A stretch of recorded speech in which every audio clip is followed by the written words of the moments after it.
We're not on the starting soon screen. Oh, shit.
Oh shit! Oh shit, my mic. Bow, I haven't even set up. Where the fuck's the We don't have a roadie or anything? Come on now.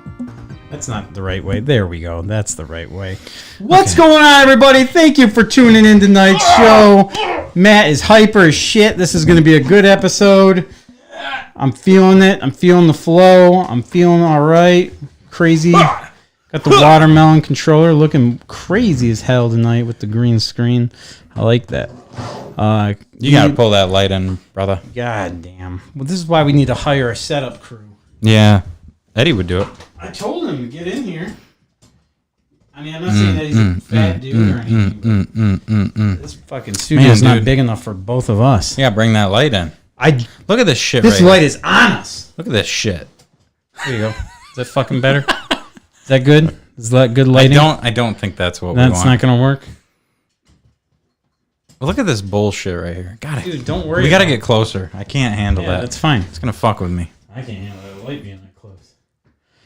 What up? All right, so I needed something. Man, you know what I'm really excited about, Mark? Let me tell you what I'm excited about. I'm excited for your house to be fucking 3 degrees this winter instead of 987 in the summertime. It is very comfortable right now. It's perfect. So I needed Mountain Dew. I couldn't find one in my fridge except for this fucking 2-liter. So let's go. I don't have any energy drinks. I'm such a fool. I came in unprepared. So let's go. Whole 2-liter Code Red, boys. It's just not that good. It used to be so much better. Ugh. It's going to be a long show. We'll see how far I get on this 2-liter. All right. Near the end of the show. Just got a message. Important message. Uh-oh. Friend of mine got me a job. He's gotten me a lot of things. He's done a lot for the show and for me personally. What has he done for the show? A lot. Okay. Mr. Ryan Boyle's father is in an intense surgery and being transferred to Henry Ford Hospital tonight. So That sucks. shout out, prayers for you, man. I hope everything goes good. I will be reaching out soon. So I hope that goes well, Ryan. Stay strong, buddy. Not that the thoughts and prayers thing ever work, but still something. All right. Do we let people trickle in? Have you shared the show, Mark? Have you done your part? Yeah, we're good. Let's roll. All right. I guess I won't share the show. I need to share the show. I need to do my part. Dun, dun, dun, dun, dun, dun, dun, dun, dun. It's the only time you are on social media every week. It's okay, though. That's good. It's good for your health. I promise you, if this show ends, my Facebook's gone. Not that I'm on there enough anyway for the show, but Silence your cell phones. I know who actually has to share the show. Oh, if you guys watching right now, if you could please share the show, that would be amazing.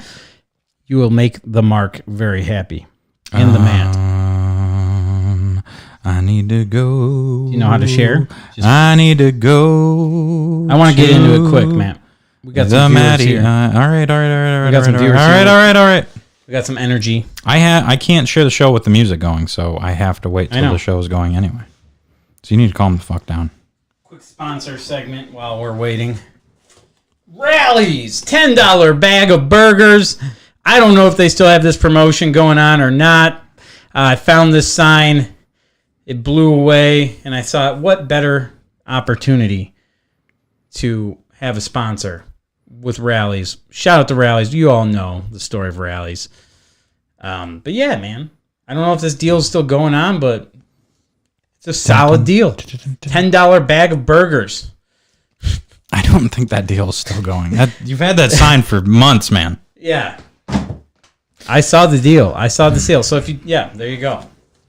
Quick Rally shout out. Mark, do you want to have a beard off this winter? I'm not going to shave mine, so you have to catch up somehow. But no, I trim my beard now. Those wild days are over. All right, we're going to start the show. I'm going to do the intro this week because fuck you, and I don't remember who did the last one, so we're just going to go for it. Okie dokie. And if you guys are watching the show, chime in, comment, talk to us, and we'll try and include you into the show. Be one with us. Join us. Join us. All right, let's do this shit.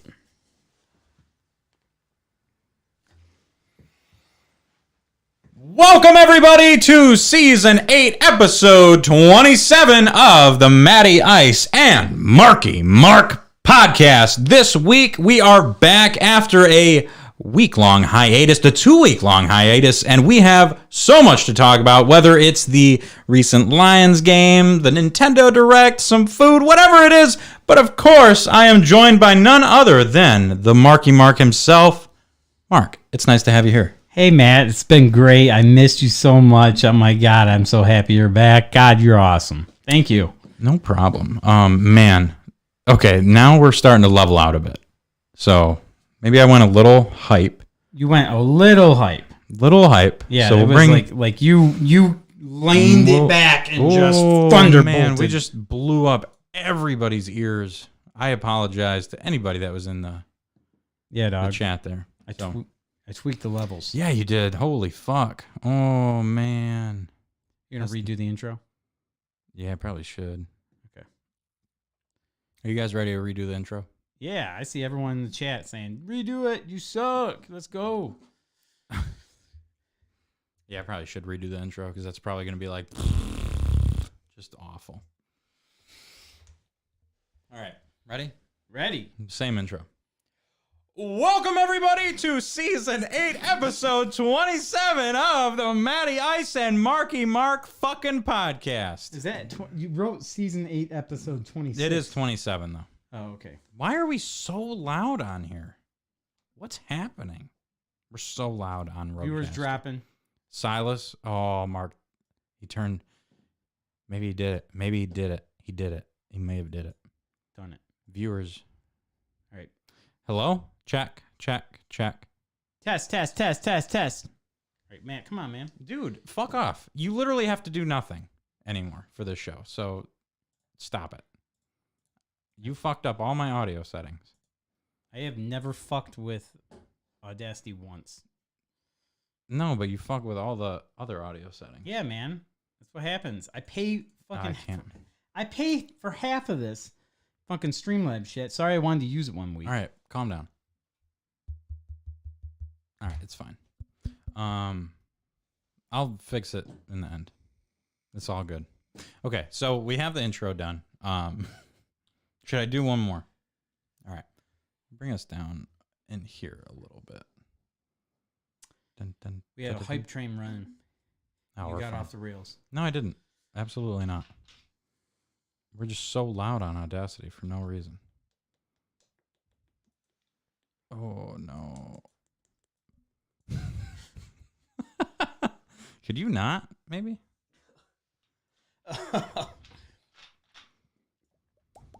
I'm going to get diabetes by the end of this fucking episode. All right, are you ready? I'm ready. I'm ready. You ready? You ready? We're fucked up. We took too many weeks off. We're too hyper. We're just happy to see each other. Welcome, everybody, to Season 8, Episode 27 of the Matty Ice and Marky Mark podcast. We have had a 2-week hiatus, and we have missed all of you. Of course, we will be talking about the recent Nintendo Direct, as well as the recent Bethesda game drop. Of course, I am joined by this man himself, Mr. Marky Mark. What's up? Man, it feels good. Matt, I have not seen you in so long, and I am so happy to have you here in the Arsenal studio once again. Man, how have you been? I have been fantastic. Redo it. You sounded blown out. Do we sound good now, Mike? Why can't I see the chat? Is there a chat? Is this just off the rails already? Are we fucked? Well, yeah, because now we have to do it for the 4th time. That's the most we've ever done an intro. Yeah. What did you do to these settings, Mark? What the fuck am I else am I going to get blamed at for tonight? Huh?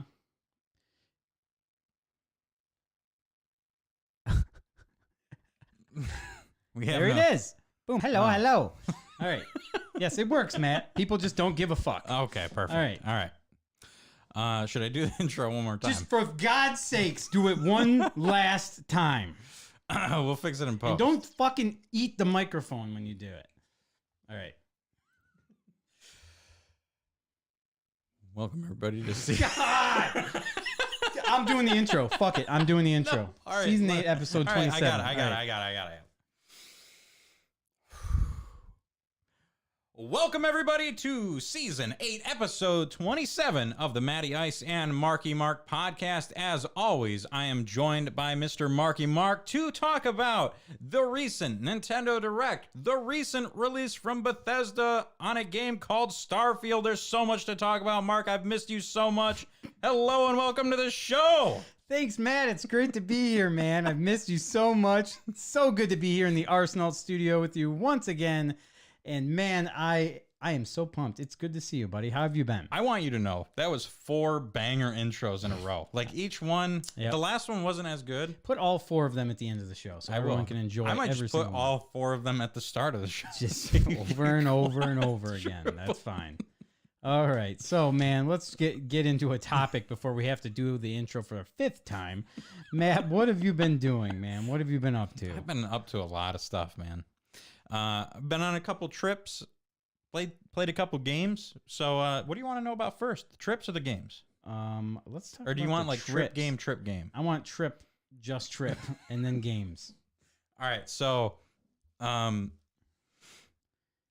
Last weekend, not last weekend as in 2 days ago, but the weekend before, I went with my brother down to Little Caesars Arena to see a decently well-known comedian by the name of Dave Chappelle.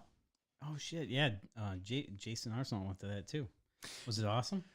Oh, it was better than awesome. That's like the third comedian that I have seen live, and it was the first comedian it was the first show I've ever went to where they locked my cell phone. Yep, he locks him up. Yep. So we went. So this was his tour for his recent or his upcoming Netflix special. It wasn't the recording for it, but it was the tour for it. So it was probably majority of the jokes that you'll see in the special. So you get to Little Caesars Arena, and that place was sold out. I've never seen that arena sold out. This was absolutely the first time it's been sold out because they delayed the show because it took so long for people to get in there. So we get to the doors. They lock your phone. You get it put in this little felt bag, and then there's like a magnetic lock on it. So you just kind of carry that around with you. Go through the ticket checker thing, and then the metal detectors. Blah blah blah. Either way, it was a great show. He had a couple comedians open for him. I don't remember their names, but they are pretty well known. And he was on fire, man.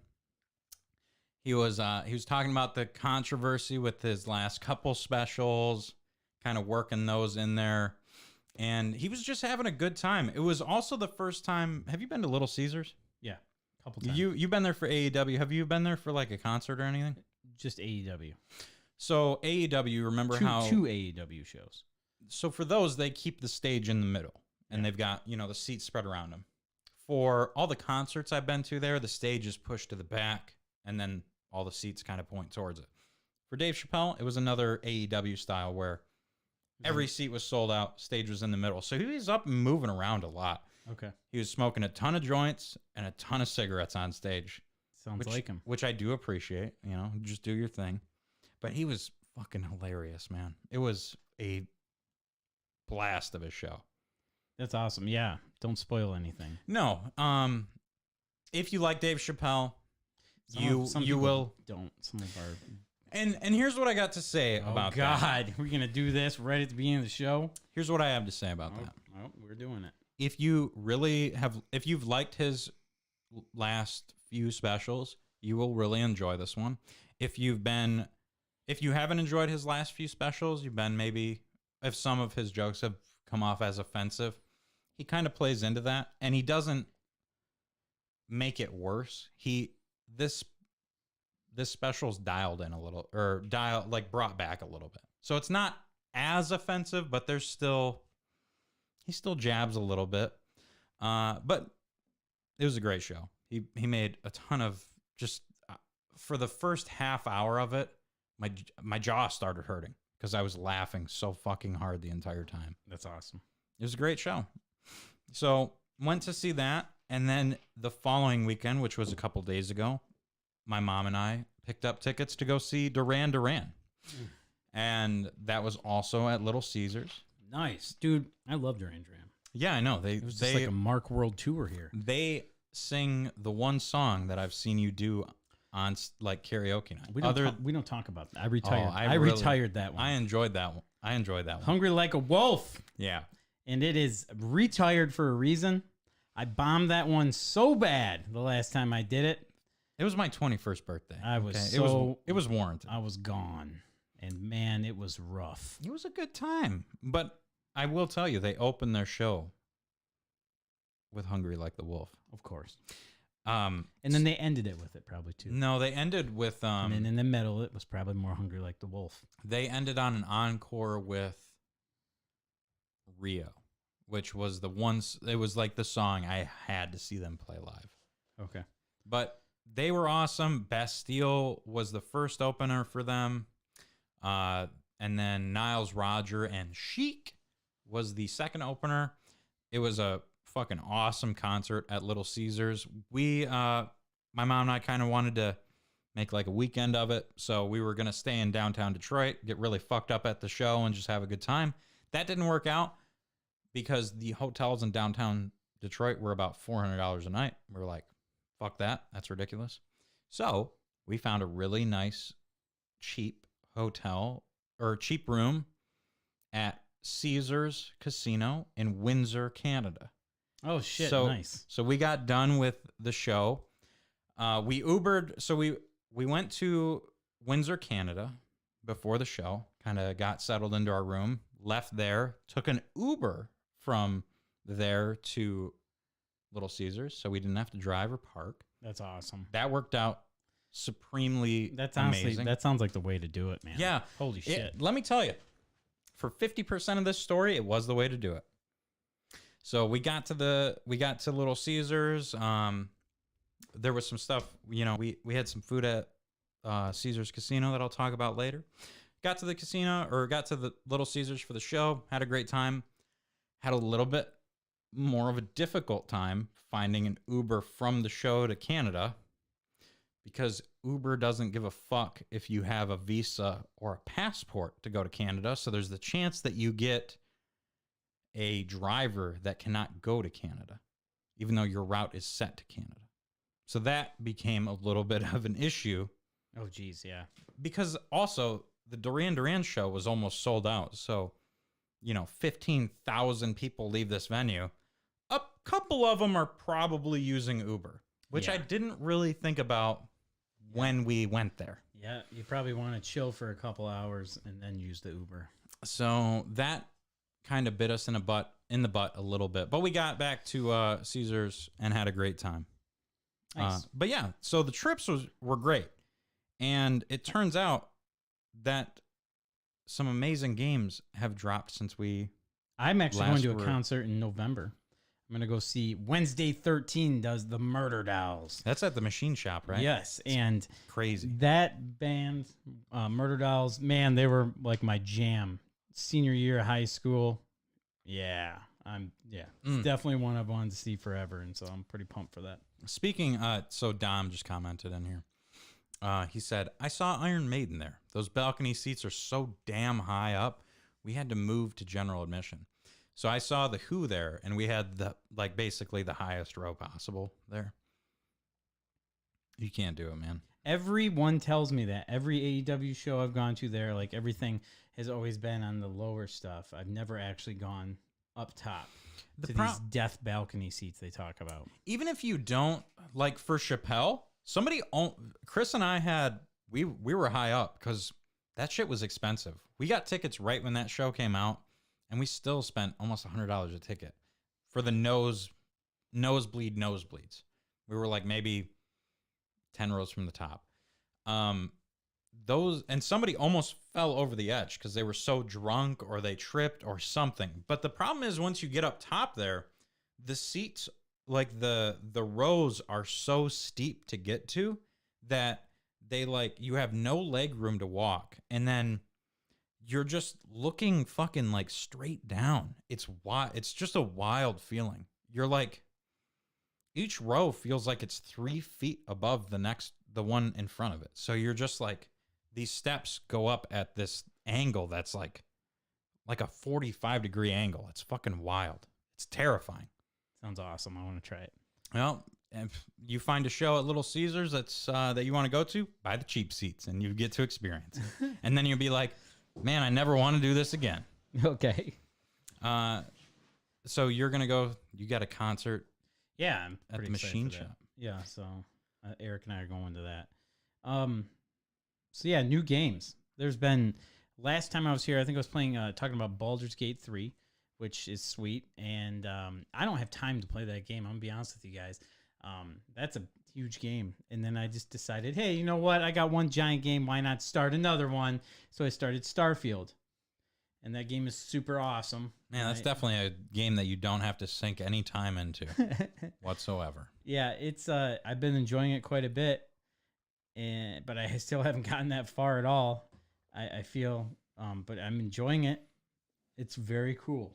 What's your favorite part of? I know you're not far into it, but so far, you've probably made it through to get to most of the things. Some of them, yeah. What's your favorite thing about it so far? The gunplay is really fun. It's Yeah. really good gunplay for like a Bethesda game. Yeah, I really enjoy that. It's really fluid. I really like the fact that like the space combat's cool. I will say the only thing I dislike so far about the game is a lot of fast traveling. So I've called it like fast traveling simulator because it just seems like I'm always fast traveling somewhere. I'm always having to open the map to fast travel somewhere, and I don't know. I mean, I guess that's okay. It's better than having to walk everywhere and do that, but I don't know. So far, it feels like I'm just doing a lot of fetch quests, fast traveling. So like I said, I haven't played enough of the game to get too far into enjoying it that much. But from what I've played, it's cool. Yeah, a lot of people. So this game's gotten review bombed a little bit. Yeah, that's what someone said. And a lot of the negative feedback on the game is that specific thing because people were expecting that No Man's Sky thing where you get in your ship and take off and you can just fly super easy to the next planet. And that's just not how the systems work in Bethesda or in this Bethesda game itself. You can do that, but it would take fucking hours. Like Right. you have to fast travel to planets. That's Yeah. just I and think- you can't be like you can't so the way it works is like let's say there's a planet in the Sol galaxy that you want to go to. So you fast travel to that planet and you appear outside of that planet, like in the orbit of that planet. That does not mean that you can then fly to the surface of that planet. You open up the planet map and you can land wherever you want, which is cool. You can land wherever you want on that planet, but they like mark out kind of high interest places that you can like land or fast travel to. So yeah, there's definitely unlike Fallout, unlike unlike Elder Scrolls, where there's a clear option of fucking walk to it, you really can't do that with this game. Which is a bummer, but I'm not gonna let it get me that much. Whatever. I don't have to walk for 15 minutes. Bummer. Right. Yeah. So that's what I said. Like that's like the one thing that kind of seemed weird to me. As far as Starfield's been sweet, but then I just started a new game a couple days ago, and that's Mortal Kombat 1, and I am very much enjoying that game right now. I haven't beat the story yet, but I've been playing it, and so far the story is really cool. It's super different. It pretty much takes place when this whole new timeline that the Fire God Raiden and everything, not Raiden, Fire God Liu Kang has set up and everything, and man, like it's like starting over, and it's wild. You pretty much see like Raiden being where Liu Kang's spot was, and then Reptile's back, and oh my god, he is so badass. Reptile's so cool. Baraka even has a pretty cool part in the story. That's around where I left off, was right after the Baraka stuff. But man, it's fun. The cutscenes are great. The combat, like when you're actually fighting, like playing, super smooth, awesome. We had a match. Matt and I played, and we had some insanely close battles. The last fight we did came down to like we both had just a sliver of health left, and we were jumping back and forth, dodging each other's hits, blocking it, and oh my god, it was insane. Yeah. And then finally Matt fucking blocked one of my attacks and hit me with the uppercut and took it home. And it was awesome. It was like, man, I just lost, but holy shit, that was cool. So it's fun. It's good to have a good fighting game back, especially Mortal Kombat. There's a lot more modes in it I haven't messed with yet because when I play it, I like to just go right for story first, get that knocked out, and then I'll start messing around with the other modes. But so far, huge recommendation. Check out Mortal Kombat 1. I love it so far. Yeah, it's I can't really like going back in the Mortal Kombat timeline. 11 was fucking awesome. Just a great game. 10 was pretty good. I wasn't really into Mortal Kombat at that time, but it seemed like a really good game that people got into. And then you had like Mortal Kombat versus DC and then just Mortal Kombat. This to me, just playing those like 3 or 4 games that we played, it's definitely the best game in the recent game releases, just gameplay wise, because the visuals for it look so good, and everything feels so smooth. I don't know if it's like just the PS5 and the 60, like the next gen, like Xbox Series X, PS5 stepping up with the frame rate or whatever, but Have you seen? it feels fucking great. Did you see what they were saying about the Nintendo Switch version of it? I don't even want to know. It's got to be so bad. It's super like so it's like $70. The Switch Yeah. version is, and they've done. The internet's going crazy with it, like making memes with it. Like it looks so bad, but it's with their eyeballs. There's something wrong with the eyeballs of the character. And like there's one with like Melina and her eyes are just bugged out of her head and it looks fucking terrifying. So yeah. I'm shocked that it was even made for the Switch, to be honest with you. That system somehow gets some of the craziest ports to it, like Doom and Wolfenstein, shit like that. Just wild ports that you just don't think would work on it, but they do. Yeah. Because they know that it's a good target audience. Mortal Kombat on the go? Yep, that's a good one. Right. That's why the mobile game does so well. Yeah. I'm very impressed with Mortal Kombat 1, and I'm sure the story for it's going to be just as fucking awesome. You'll as like the 11. story because you liked 11. You'll dig this, man. Yeah, it's a very impressive looking game on PS5. So It's up there. It's up there for my game of the year. Yeah, There's a few different games that are up there, so that'll be tough to break those lists down. I don't blame you. I've been playing a couple games as well. So I have also been playing Starfield. I have a lot more time in it than you do. It is a wonderful game. I love pretty much everything about this game. It runs. I'm playing it on PC. I don't have a Series X anymore, so I'm playing the Game Pass version of it. And a pre-built PC I bought at the start of COVID runs this game like it's fucking butter, like no problem whatsoever. That's awesome. I've definitely had some glitches with it, which is expected. It's a fucking massive Bethesda game, and that's part of the character of them. They haven't been any like completely game-breaking glitches. I've had one crash, and the one glitch I had was I started out as a male character, and 10 hours in, my gun stopped firing. So I go to Reddit to see, hey, my guns aren't working. And they're like, just change your gender. I'm like, all right. So I became a female, and now my guns work. So I'm just hanging out as a female named like Blake or something like that, which it's fine. I really don't care. You're in a fucking spacesuit the entire time, so who cares? But the only issue I had, it was like at the beginning, right at like one of the first missions. And it's like the first fight you have where you have to use your guns, and like that robot dude that's rolling with you. He started firing and it was making like a loud like and then like the fight ended, but that fucking machine gun noise didn't stop. mm-hmm. So like, I'm just walking around and then he walks up by me and it's still Yeah, that's terrible. gun firing noise. But it fixed itself as soon as I like went through a doorway and got through a loading screen or like a quick loading. Yeah, so as soon as it did that, as soon as we went to a different room, it was fixed. So I'm definitely going to spend a little time talking, not too much, but is this your, so is it holding up for game of the decade for you? for me, I'm not going to drop that yet. I'm not going to say yes. I have nothing to complain about with this though.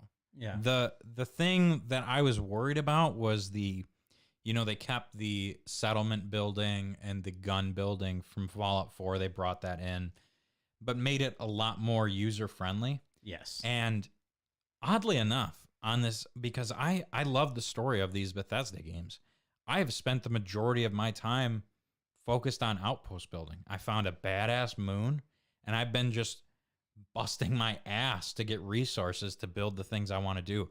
And I've just been dialed into that whole idea of the game. All of the story, all of the missions have fallen to the wayside while I build this outpost and just overload myself with resources, because this game does one thing that people don't really. They're like taking for granted. You've played a lot of Bethesda games. When you become over encumbered, when you hit your weight limit and you walk fucking like half a mile an hour, it ruins it. And this game does this awesome thing where you have your like oxygen meter. It's like your stamina meter for sprinting. Dude, my weight limit, my carry limit's like 155 pounds. I had 750 pounds of gear on me, and I'm fucking just jumping on the moon using my little boost pack. And yeah, it's using my stamina, but I can fucking do it. I can carry this shit around. There's so many quality of life fixes from the Bethesda games that make it into this that are so awesome. I remember doing that in Fallout 3. I'm like, I don't want to give up all this stuff. Oh, it's not that far of a walk. I mean, I guess it'll be like 20 minutes, maybe. And I'm just like walking like a fucking ant. Just like, oh, yeah. I can make it. It's awful. And you can't fast travel with it. And you still can't, but I can get in my ship and I can fucking fast travel with that. Yeah. So just I can't speak on the story of it. I like the story so far. It's got a like Mass Effect vibe to it, like exploring the galaxy, uncovering the secrets of like the galaxy basically. And I really like it. And I'm going to spend a lot more time on it because I want to level up my character, but just the other stuff that you can do is just wild. I'm going through scanning like plants and animals just to see like the nutrient or the materials that they have on them. Nice. I don't know, man. It's fucking awesome. I really, really love the game. I love the space combat for it. I really love how you can like take power away from your shield so you can boost your weapons or vice versa. Yeah. I love one of the perks I took, one of the traits I took in the beginning was wanted, which you always have a bounty set on you. So you'll like fast travel to a planet, and as you like grav warp to this planet, another like bounty hunter will grav warp with you, and he'll hail you and be like, "Hey, we're going to fuck you up if you don't pay these credits." And you're like, "Shit, I really don't want to fight you right now, but I'm not giving you these credits." So then you try to fight like 3 bounty ships and just get absolutely railed by them. And I love that there's so much of a side story that you can make with it outside of the story of the game. I don't know. I'm 20 hours in and I'm going to put 400 more into it and not even blink. It's so fucking cool so far. Yeah, that's awesome, man. That's good. I'm glad you're enjoying it. What's up with this F-Zero? F-Zero. So we had a Nintendo Direct, and we can get into that now. If you want. Well, I will drop some Nintendo Direct news. One of the games that they announced, which is the one thing I love that Nintendo does, is they're like, with their Directs, they're like, it's out October 24th, or it's out right now. The trailer or the demo for this is out now. I love that they do that. Yeah. That they announce something and it happens right there. Oh yeah, no, yeah. You can just go get it right now. Ah! It's so good. It's such a good. They're the only ones that do it, and I thought Xbox did it sometimes. Xbox and PlayStation have done it with like, offshoot things where they're like, Fallout Shelter, the mobile app is available after this presentation, or the demo for this is after today's E3, but that's been Nintendo Direct stuff is like. Usually at least 4 or 5 things that they talk about that day. It's like, this is available now. It's like, oh, fuck. And F-Zero 99 is one of those things. It's the next lineup of the multiplayer games that they do. So they came out with Tetris 99. Fucking sweet. I still go back and play that sometimes and get 78th place because I'm terrible. They did the Super Mario 30, which was really fun. I don't know if you ever got a chance to play that. I like that one. F-Zero 99... It's fucking awesome, dude. F-Zero with 99 players. It's out. That's one of those games. And I like So they started off with, they don't just throw you into the 99. You start out racing against 24 other, so it's F-Zero 25, F-Zero 50, and then it's F-Zero 99. So you start out against 24 CPUs, then 49 CPUs, and then 98 CPUs. And it just kind of teaches you, it brings you back to like, this is how F-Zero plays, this is what you want to do. And also we've added these little features to modernize this game. But it's just the Super Nintendo F-Zero game. And then there's like there's a spin move that you can do to kind of injure other players or get them out of your way. And if you collect enough gold little ball fucking orb guys, that gives you this super speed boost ability where you fucking like teleport above the map and you're racing on a track above the map that's like just there for you. Huh. So it's really cool. And I want to check it out. I love F-Zero. I never thought that they would bring F-Zero back in this way. This never would have been my next, like if I'm trying to figure out the 99, the next 99, F-Zero, I promise you, was not even in the playbook. Do you know if Jason was excited for this? So, because I know he's been wanting that new F-Zero forever. So I'm going to give you the Nintendo. I'll answer that question with you. Okay. After I give you the video game news, which is just going to be the Nintendo Direct. It's just going to be... Give it to us. Information on the Nintendo Direct. Give it to me.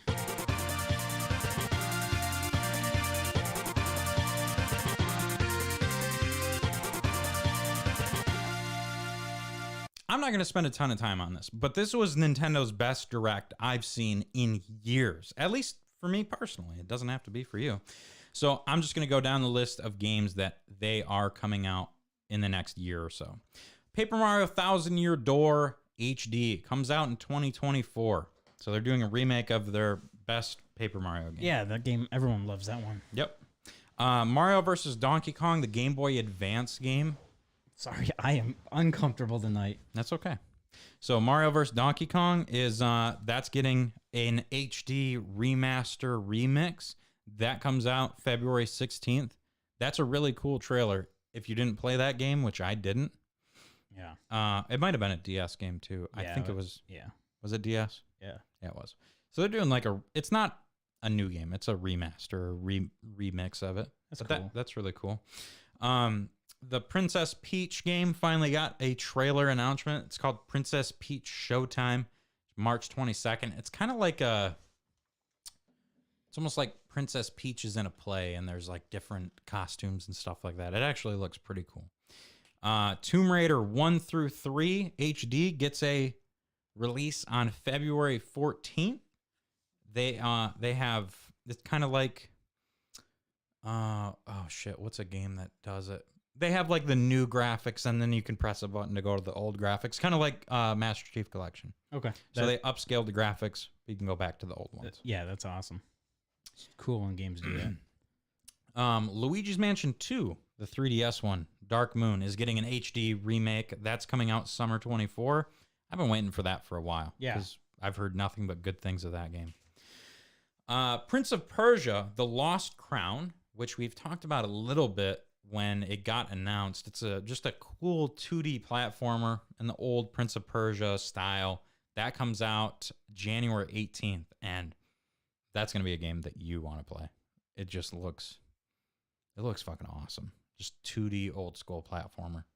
Not like a weird roguelike or anything like that. Just see, Prince simple. of Persia I was always weird about because it's you ever play Flashback?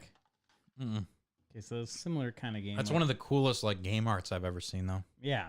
So like Prince of Persia was like, I don't know. It was more about just like, it was like the 2D version of like Myst. Like it seemed like there wasn't as much combat, or it was like forever until you found the sword and you had to go through all this puzzly stuff. I like the Castlevania style. Yeah, it definitely looks more, if I'm remembering right, it looks a little bit more platformy than combat-y. So more Pitfall. That's a bad, yeah, sure, more Pitfall. Why is that a bad? More Super Pit, because I played Super Pitfall last time I was here and that game's fucking terrible. You just don't know how to play. No, it. that game's just bad. I honestly think it's one of those scenarios where you just don't know how to play the game. No, it's just it's okay for it to be a bad game. Give me half an hour, I'll bet I make you love any game. Okay. I'd like to see you play Super Pitfall for a half hour straight. Is it that bad? It's so bad, dude. All right, I'll fucking do it. Do it. I go against AVGN's critique on games quite a bit. I don't stick with his. Some of my favorite NES games are the ones that he's shit on. That game's fucking garbage. And Super Pitfall. He's on point with it. It's just a fucking bad game. Okay. So I have sent you, or I've shown you videos of this. So a game called Trombone Champ came out. It was one of those like, this is out today. Do you remember the like Instagram reel I showed you of somebody playing like System of a Down, and it was the dumb fucking trombone thing? Yeah. That's this. Oh, that's great. And the Switch version adds 4-player. It looks so fucking dumb. I love it. And I can't wait to buy it and play it. So there's 2 ways you can play that game. It's all Joy-Con based, so you do have to have a Joy-Con for it. You can take a Joy-Con and like lift it up or down to like control the levels, or the Joy-Con with the IR sensor, you can like, if the Joy-Con's right here, you can put your hand in front of the IR sensor to control. Yeah. Dude, it looks, even the trailer for it, every song they played sounded like shit. So they just really play into this. This game sounds horrible. That sounds awesome. Yep. That sounds like a fun time. So that's already out. Another great game, Horizon Chase Turbo 2, got its Switch release. That's out today. I think it's on PS5 and Xbox Series. The Saga series finally got another game, like the Lost Saga Frontier or whatever was on PS1. That Saga Emerald Beyond got a trailer. Looks really cool. Game called Unicorn Overlord got, I believe, its first trailer. That's an Atlas game. Cool Atlas old school tactical RPG. I like the look of that.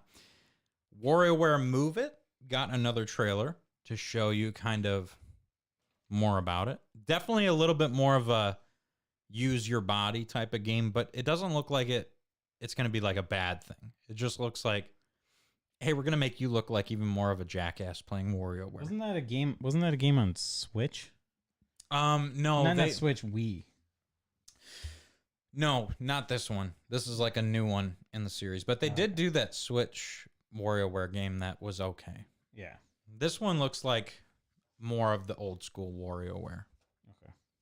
And then finally, they unveiled the Nintendo Museum that will be in Kyoto, Japan, and that opens up March of 2024. Road trip. It looks, from the little trailer they showed, it looks fucking awesome. They've got just so much Nintendo. Let's get some press passes, dog. Seriously, we should. We probably could. I'll just send them. I'll send Shigeru a message. She's like, hey, man, we're big fans. Also, huge news that I didn't put on here. Charles Martinet has become the Mario ambassador. He has retired as the voice of Mario. So he is no longer the voice actor. He will not be the voice actor for Super Mario Wonder when it comes out. What are they getting, Chris Pratt? I don't know. I don't think the voice is changing much. They made it seem like it would not be a huge change. Have all that audio's canned. Yeah, right. Wahoo! Wahoo! Yeah. Tyler says, had no idea Horizon Chase 2 came out. Love the first one. Completely agree. The first one was a fucking amazing game. I don't know if you ever played it or if I ever made you play it, but it's like Top Gear on Super Nintendo. That's sweet. Just that like racing, just that super POV like track racing game. It's fucking awesome. But yeah, that's the news, man. That Nintendo Direct. So you were asking how Jason felt about this. Mr. Clev Man, who has been waiting endlessly for a new F-Zero. Every single Nintendo Direct is always, man, If they put a new F-Zero out, I'll be so fucking happy. I'll just die. Oh my god. So what happened? So yeah, right. And they did announce this F-Zero at this Direct. And they're like, you can play this now. This is one of those you can play this now games. And he was like, it's a mid Nintendo Direct. What? Huh? This Direct had nothing but amazingness in it. There was not a single game shown that was like, I don't give a fuck. They showed a trailer for Super Mario RPG. They did a little trailer for Super Mario Wonder. Like, it was just fucking awesome the whole time. I cannot fathom how Jason did not like this game or just could not get into it. It's crazy to me. So he hasn't played F-Zero 99? I don't know if he may have played it once, Okay. but he was not excited about it. Wow. Because I sent him a bunch of texts on, I think it was like Tuesday morning, or I don't remember what day this came out, but I missed it. Didn't realize it had happened, so I watched it the day later, and I sent him a shit ton of texts like, dude, you gotta watch this Nintendo Direct. And then I go to Instagram and look at his story, and he's like, meh, lazy, just remakes, meh. Like, what are you looking for, man? 99 people to play the best F-Zero they made. Like, you don't want to play against 99 fucking people on the F-Zero that is your favorite. What? So Jason thought it was a lazy Nintendo Direct. And I was just like, I guess if you're looking for original, like, IPs or, like, brand new games, yeah, it's mid, but Paper Mario 1,000 Year Door, never played it. Mario Kart or Mario vs. DK, never played it. F-Zero 99, okay, that's fucking sick. Princess Peach Showtime, new game. Luigi's Mansion 2, never played it. Prince of Persia, new game. Trombone Champ, fucking sweet. That's a great Nintendo party game. That's just one of those dumbass Switch games you buy, like Timberman Versus. I love that game. Yeah, it's just one of those games that you have a fucking blast with. I can't. And then these other fucking, like, RPG games that are just, like, jerking off in his face, like, please play us. We want you. And he's like, meh. Mid. Meh. Mid. All right, boomer. Okay, boomer. But yeah, that was the... Hey, Matt, quick question. Are you hungry? I am hungry. Yeah. That's so terrifying. My kid? I need to change spots with you. It freaks me out.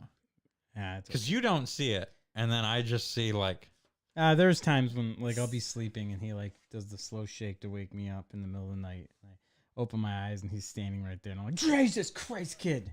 That's because it takes a nuclear bomb to wake you up. Yeah, it really does. You seriously came over, and you were trying to wake me up? Dude, I came over, I was loud as fuck. You had music going, your fucking phone was blasting full, like, alerts were going off, like, bing, bing, bing. It was, like, in your hand. Like, I shook you. Like, Mark, I'm here. And you didn't wake up, and I had more shit to grab from the car. So I'm like, hey, Reed, can you wake your dad up? Yeah. So. Yeah, apparently, yeah. I slept through an alarm one time. I was supposed to go pick up Reed from the bus stop. And I got finally waken up by Amanda pounding on the door and then I opened the door and it was Reed with his backpack. And she goes, "Did you forget something?" How do you sleep through an alarm? That's like the whole thing of the alarm. I don't know. I set 6 now. That's insane. Yeah. That you have to do that. I set 6 alarms. Apparently she called me 14 times too, and I slept through it all. Have some fucking self-reliance, man. Dude, I'm usually pretty good. It's just like, I don't know, man. I just fall asleep now. I think it's because, like, the snoring. Like, I don't get, like, good sleep, and then, like, all of a sudden I just drop into this deep sleep finally, and my body just turns off. Are you just going to be sitting like... If you're sitting like this, it's fine. Stop fucking with my mic. You are just, like, talking to the distant world. You're such a picky bitch. Look at how much better that sounds. What? It's exactly... What? I don't understand. Are you hungry? Yeah, I am. Well, let's talk about some fat dudes face fucking food. Yeah. Yeah. If you like to munch and to crunch and like eating out a bunch for your gastro servitude, I can't do that right sit back for the feud with gentlemen so crude. It's Is fat that dude's dude's face face fucking fucking food? So We had a special treat today together. we did. Do we want to save that for the end? No. Well, you only have. That's all you have to talk about. Yeah. Man, you got to keep up on your WhatsApp. I There's just no way that's fucking, the only fucking thing you've eaten in 2 weeks. Dude, I fucking told you, string cheese goldfish diet. That's what I've been How do doing. you think I stay in such great shape? Oh, yeah. That's what I've been doing. So I had a couple things. So we went to Windsor, Canada. Caesars, Windsor, Canada. Caesars Casino in Windsor, Canada. Christ. Caesars Casino in Windsor, Canada, while you visited Little Caesars Arena, and then later on, stay tuned because we're going to talk about Little Caesars Pizza. Caesar, Caesar, Caesar. Caesar, Caesar, Caesar. There was and a then lot he got of some dog training from Caesar Milan. There was a lot of Caesars. Studied up on some That guy's Caesar. really impressive, by the way.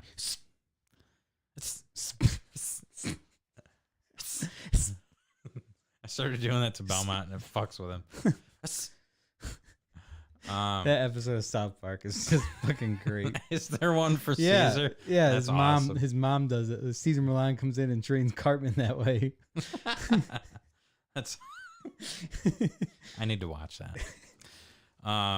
So I went to Caesars Casino in Windsor, Canada, before going to Little Caesars Arena in Detroit, Michigan. And at Caesars Casino in Windsor, Canada, I Caesar salad. tried a burger from Johnny Rockets. Johnny Rockets. And you've heard of that place, right? Because I fucking sure as hell haven't. I haven't. But it seems like a big deal somewhere. And I got to tell you, that was a pretty good burger. Hell yeah, Johnny Rocket. It was Let's go. So my mom and I got a burger. We got some onion rings to split. And the onion rings came with their like house ranch. Are you an onion ring guy over French fries? It depends on the day. You know how I feel about 9 French times fries. out of 10, I'm getting French fries. Yeah, because they're Maybe okay. 9.5 times out of 10, I'm getting French fries. If there wasn't an upcharge to onion rings, I would get them 10 out of 10 times. But there's always like $16 upcharge for these onion rings. Yeah. That's usually what it is, and it's I like used to have to work all fucking day, and then Amanda would be like, "Can you pick up Burger King on the way home?" And I'd be like, "I mean, don't we have something we can make at home?" And then yeah, but those are the best fast food onion and rings. she'd be like, "I want Burger King." I want burger. So I'm like, "Okay, I'll get Burger King." She's like, And I want onion rings. and I'm like, "Oh, God, can't you just order a combo? Be quick and easy with it." I want onion rings. And don't forget the zesty sauce. And they would always forget the zesty sauce. And then I'd come home and she'd be like, Rah! Go back. "Yeah." Go back. And they've got those zesty. So then I had to start being a dick at the end. I'm like, so when I ordered it, I was like, "Yo, Zesty. double check, zesty." So I got onion Sorry. rings, Sorry. not from Burger King. I do think Burger King has the best fast food onion rings. Oh, yeah, They also have like the only fast food yeah, onion rings. that's true. I didn't think of that. So how were the onion rings? Johnny Rockets onion rings were really fucking good. Nice. They did not give you Burger King zesty sauce to dip them in, but they did give you house ranch, and I'm not a ranch guy. Go down in the book as not a ranch guy. I would say I did a TikTok and I rated all the sauces at Burger King, and ranch came in last place. Well, I gotta tell you, ranch came in first place at Johnny Rockets because it was the only sauce I got. Johnny fucking Rocket. But it was really it was great. Honestly, the ranch really worked with the onion rings.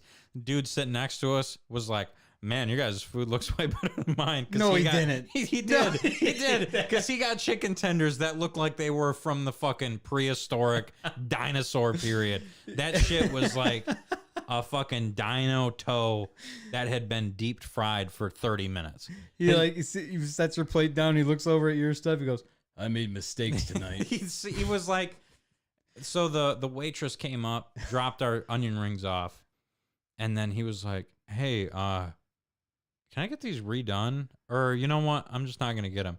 and I saw him, and there were like 30 chicken tenders on this plate for this guy. It's like, I don't think he ordered that many. And they were like, I don't even know. They were literally as brown as this table. Like, they just overdid them. So he sent him back? Yeah, he sent him back. And I would have been like, yo, wait, you ain't going to eat that? Let me get that plate. Johnny Rocket did not do the chicken tenders. But the burger and the onion rings were real good from there. Nice. So solid job from them. And then keeping alongside the burger trend here, yesterday, Sarah and I DoorDashed because we heard that it's really good for marriages. We DoorDashed some Savvy Sliders, which is the first time I've tried Savvy Sliders. Oh, I love you. I had it loaded up in the fucking chamber ready to go, and then you just fucking fired it off for me. Dude, Eric and Ricky literally do the same exact thing on their podcast. When they talk about DoorDash? Anytime DoorDash comes out, he's like, no, we had to do Grubhub because we didn't want any marriages getting ruined from DoorDash. Sarah and I aren't married, so we're not worried about it right now. There you go. So we DoorDashed some Savvy Sliders, and they have a fucking ton of different sliders you can get, whether it's burger, chicken, fish. I went with Where's this from? Savvy Sliders. Savvy Sliders. I don't know. It's like a chain. There's one in like Grand Blanc or Davison. I never heard of it. It's the first time I've heard of it and tried it. So I got a booming chicken slider, and then really what it's called? Yeah, a booming chicken slider, and then a Savvy Slider. It's just that they're Savvy like house slider. So it's like the main thing. It is. I got the main chicken and the main burger. Okay. And the booming chicken slider was fucking great. It had like this. Booming? It was booming. It had a.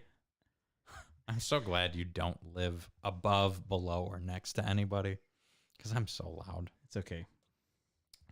So the booming chicken slider, pretty simple. It was a fried chicken, like breast guy, and it just had their like house booming sauce, and it was fucking great.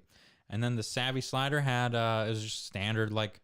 What makes it savvy? I don't know. The Savvy sauce. The Savvy sauce was. Is that really what it's called? Savvy sauce? Pretty sure it was Savvy sauce. So what makes the sauce savvy? I don't know. It's out there trying to get money. I don't know, Marky. I don't know, but they were both really good. However, DoorDash fucked up. We ordered shakes to go alongside our Savvy Sliders because it seemed like that was their like the cream of the creme de la creme. The cream of the crop of the Savvy Sliders was the shake. Shakes. That's their thing. Want some shakes with them fries? I got a shake. I got a Reese's shake from there. And it was an extra like $6 or whatever. Shakes are expensive. That dairy is not cheap. Thanks a lot, Biden. It's all right. He's getting impeached, so dairy's about to go down. He's getting impeached. Trump's back in. Taxes down. Government fixed. I don't know what's going to happen, but... Oh, my God. I just threw up in my mouth from talking about politics. Yeah. I mean, realistically, that's how this is going to happen. Biden's going to get impeached. All right. Trump's going to run again. Get elected. I don't want to talk about this anymore. And somehow it's going to end up that Trump still won and Biden got impeached. I can't talk about politics. That's it all right. affects my life too much. But anyway, when I went to go take a drink of my Savvy Slider Reese's shake, it tasted a lot like a large Pepsi. And by gosh, by golly, it was a large Pepsi. So we did not get to try the shakes from Savvy Sliders. Oh, no. We were kind of bummed about it. Sarah was actually That's like... an expensive Pepsi. Fuck. Sarah was fucking pissed. I She's bet. like... There's something about women with the fucking... when they can't get the milkshakes, you know? It was the first time I think I've ever seen her order a milkshake, actually. Yeah. So Her milkshake... that didn't bring anything to the it yard. brought a Pepsi to the yard. She was so mad. And then we went through to like... We reported, obviously, as like, hey, we missed the item. So You should get Savvy Slider for free then, right? So they had her take a picture of each Pepsi as well as them together to really prove that we got Pepsis instead of shakes. So You can blame Amanda for that. All these other people that fucking that complain on every order so they their get free food. Yeah. Jesus. But yeah, so that's what I've tried in the last 2 weeks. And then as of today, I've seen commercials for it and been like 13 times like, man, I need to try that. But I just was scared to. Little Caesars has has unveiled a new item. The 4-quarter calzone. And we are always super excited whenever Little Caesars brings out a new item because usually they're fucking crazy. They're off the rocker. They're some wild stuff, and it's usually bomb. It's amazing. And Little Caesars is the official pizza company of the NFL now. And maybe that's why they call it the 4-quarter calzone. And it is probably why they call it that. So we tried the 4-quarter calzone, and so the thing with this is each quarter of this calzone is a different meat. I think it's all the meat in every quarter. But like the premier meat, the meat that's like inside premier meat. So they have like this thing is a fucking abomination. Let's just be honest. It's fucking bad. It's one of the most disappointing items I've gotten from them. It's absolutely the worst calzone they've had. Yeah. We had the crazy calzone, which we can't make jokes about because it was just fire. It was amazing. Fantastic. Incredible. Absolutely. Then we had the Batman Maxi Pad Jesus Cross. I Also loved it. fire. I loved it. Also incredible. Some people didn't like it. I loved it. I probably ate more of those than the first one. Yeah. Fantastic. And now we've gotten to the Roger Goodell NFL Commission 4-quarter calzone. And what I think I understood as we were eating it is it's like a meat lover calzone. Yeah, it is. So the meat is all on top. There's meat and cheese on top. And then folded into like the crust of each quarter is a different meat that they like showcase. So you got your ham quarter, you got your pepperoni quarter, you got your bacon quarter, and then the sausage quarter, which is the worst quarter. And we just realized that this thing could be fine. It's fine on its own. It could be just a great thing, and then you just have this sausage in there that just ruins any hope for this thing. Yeah, Eric says each corner is supposed to be a different meat, then converge into all the meats in the middle. Ham, bacon, sausage, pepperoni. So the sausage is awful. Sausage is so bad. It's the worst topping on all of pizza, especially this kind of sausage. The cheap ass little gray ball sausage, Yeah, if I'm in fucking Italy and this shit is like from this dude's sheep in the backyard 4 seconds ago, that sausage is probably good. Sheep don't make sausage. But you know what I'm trying to say. We did the Beat the Meat challenge. I'm pretty sure sheep make sausage somehow. But this is the cheap sausage, and I agree with you. There's no worse pizza topping.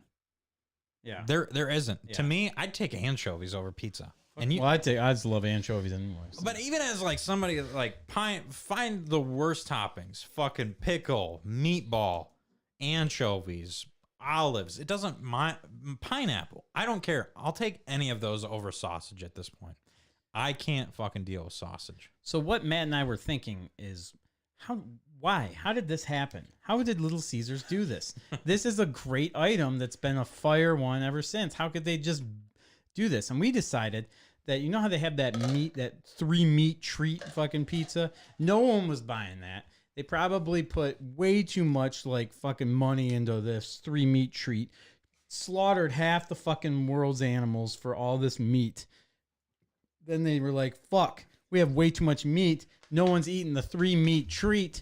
What do we do with all this meat? And they're like, the calzone. The calzone was a hot seller. Let's fucking just chuck all this old rotten meat into the calzone. We'll throw it some football fucking name now that we're the football pizza. And what do you think, Jeff? Jeff, come up with something. Carl, anybody. 4-quarter calzone, fucking brilliant. Bag it up. Now, do you think? So the 3 meat treat, Yeah. the 4th meat. The 4th meat. Do you think the sausage is the 4th meat, and they've just because they were like, shit, guys, we have all this rotting meat. Now we need to find a 4th meat for this whole football vibe we're going for. So then they like, where do they get this for? I feel like the 3 meat treat. I think they just take pepperoni out of the game. The 3 meat treat is. I don't know exactly. Someone viewers, let us know what the 3 meat treat is. I don't know, but the sausage is so bad. Eric says secretly their sausage is chunks of homeless people from downtown Detroit.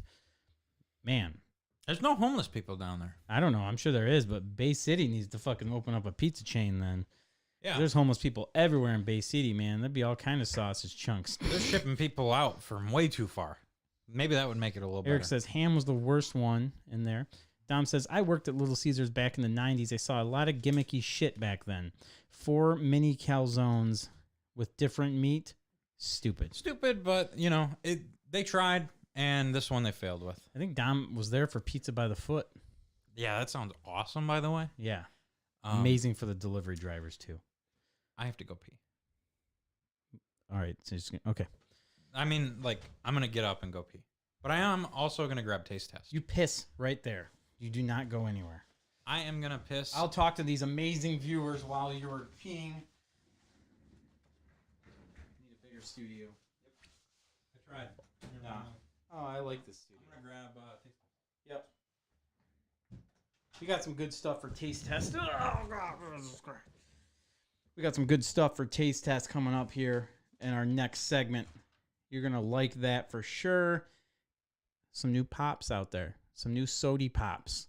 We're going to taste test those. Also, Matt's got some super fancy imported chocolate.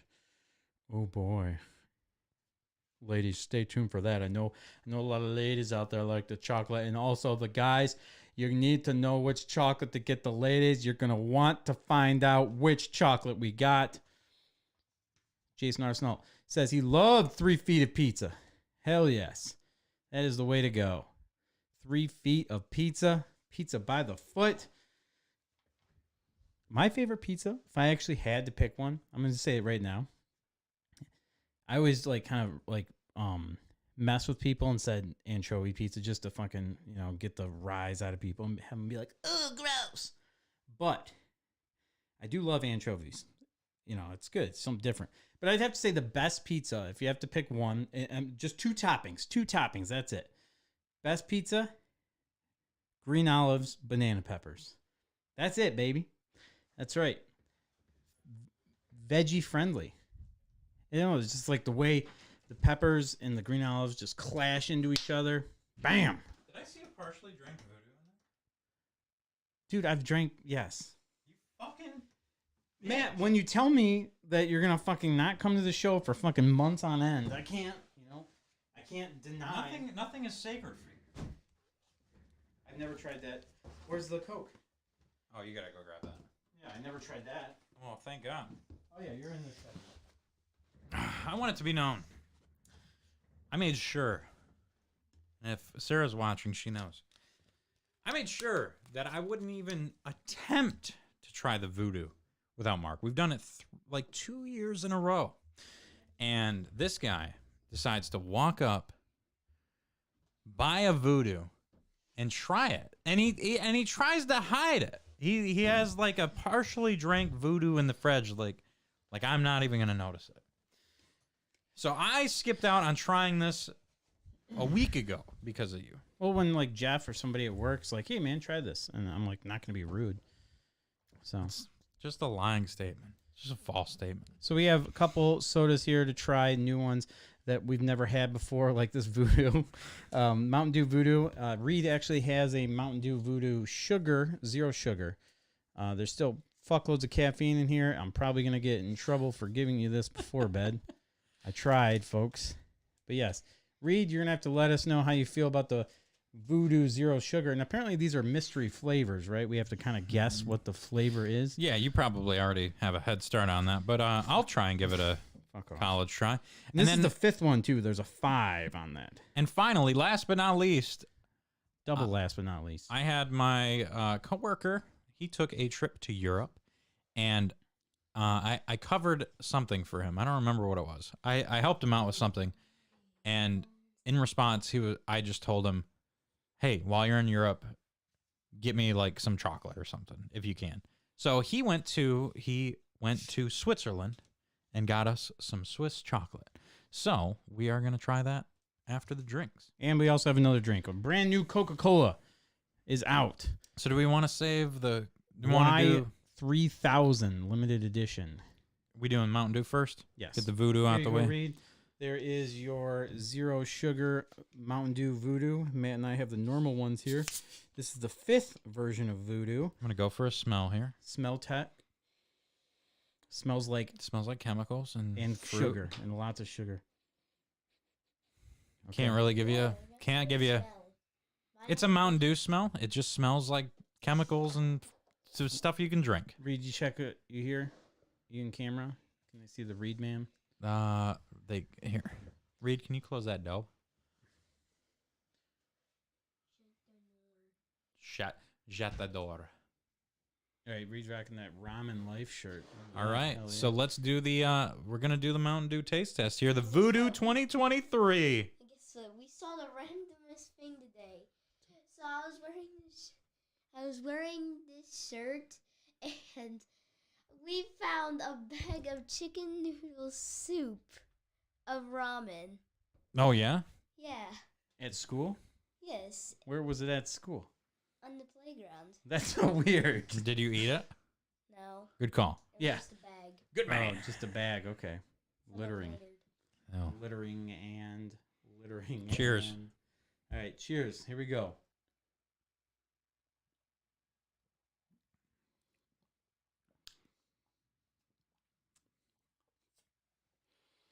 Oh, Ooh man. Okay. this is awfully sugary. This is gonna be a couple sips to figure out. 270 calories.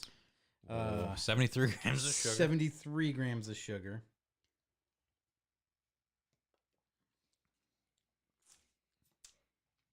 Not good. I'm gonna be honest with you. Every Mountain Dew tastes the same to me now. Yeah, I don't know what. I think my taste buds are fucked. Maybe we're starting to get to a point where we can't drink them anymore. I mean, it's not bad. It's no major melon.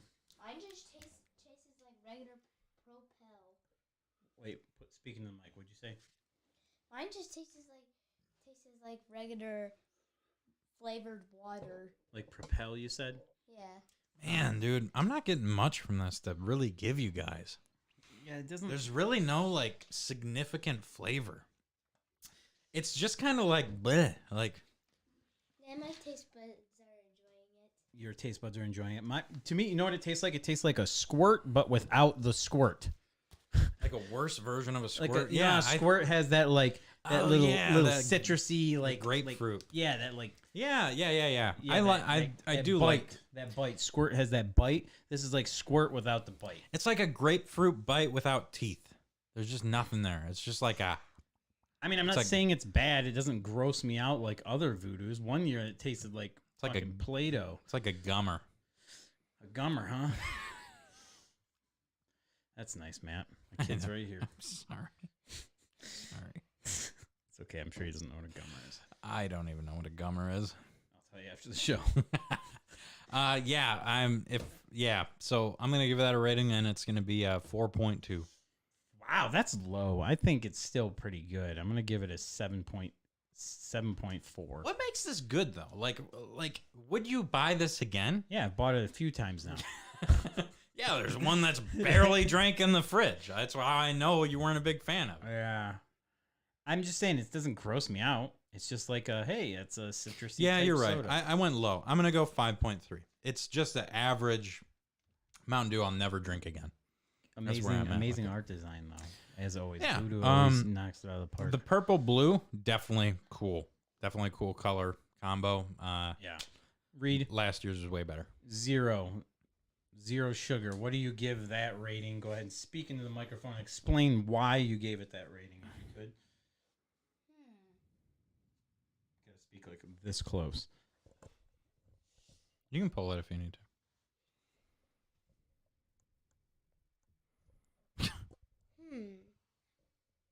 The anticipation is building. We got a few things to go through, so let's get it going here. Plus, you need to get to bed soon for school. All right, what do you give it? Voodoo Zero.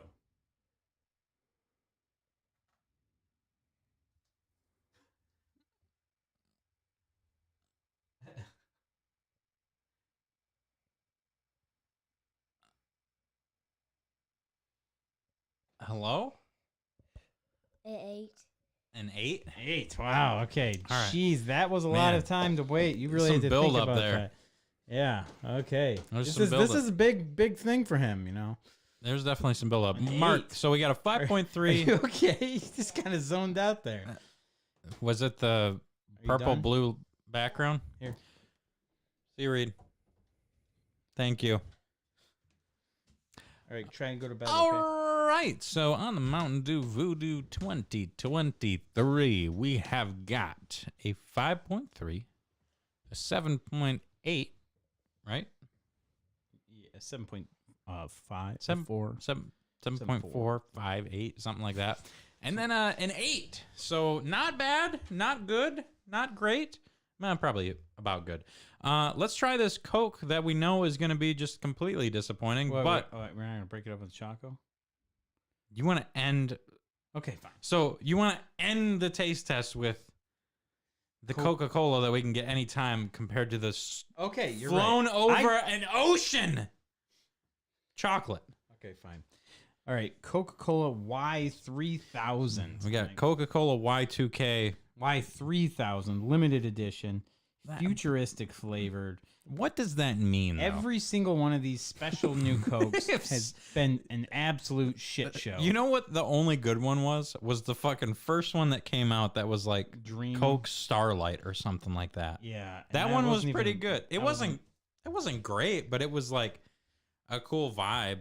Then we got Marshmallow Coke. We got Cedric the Entertainer Coke.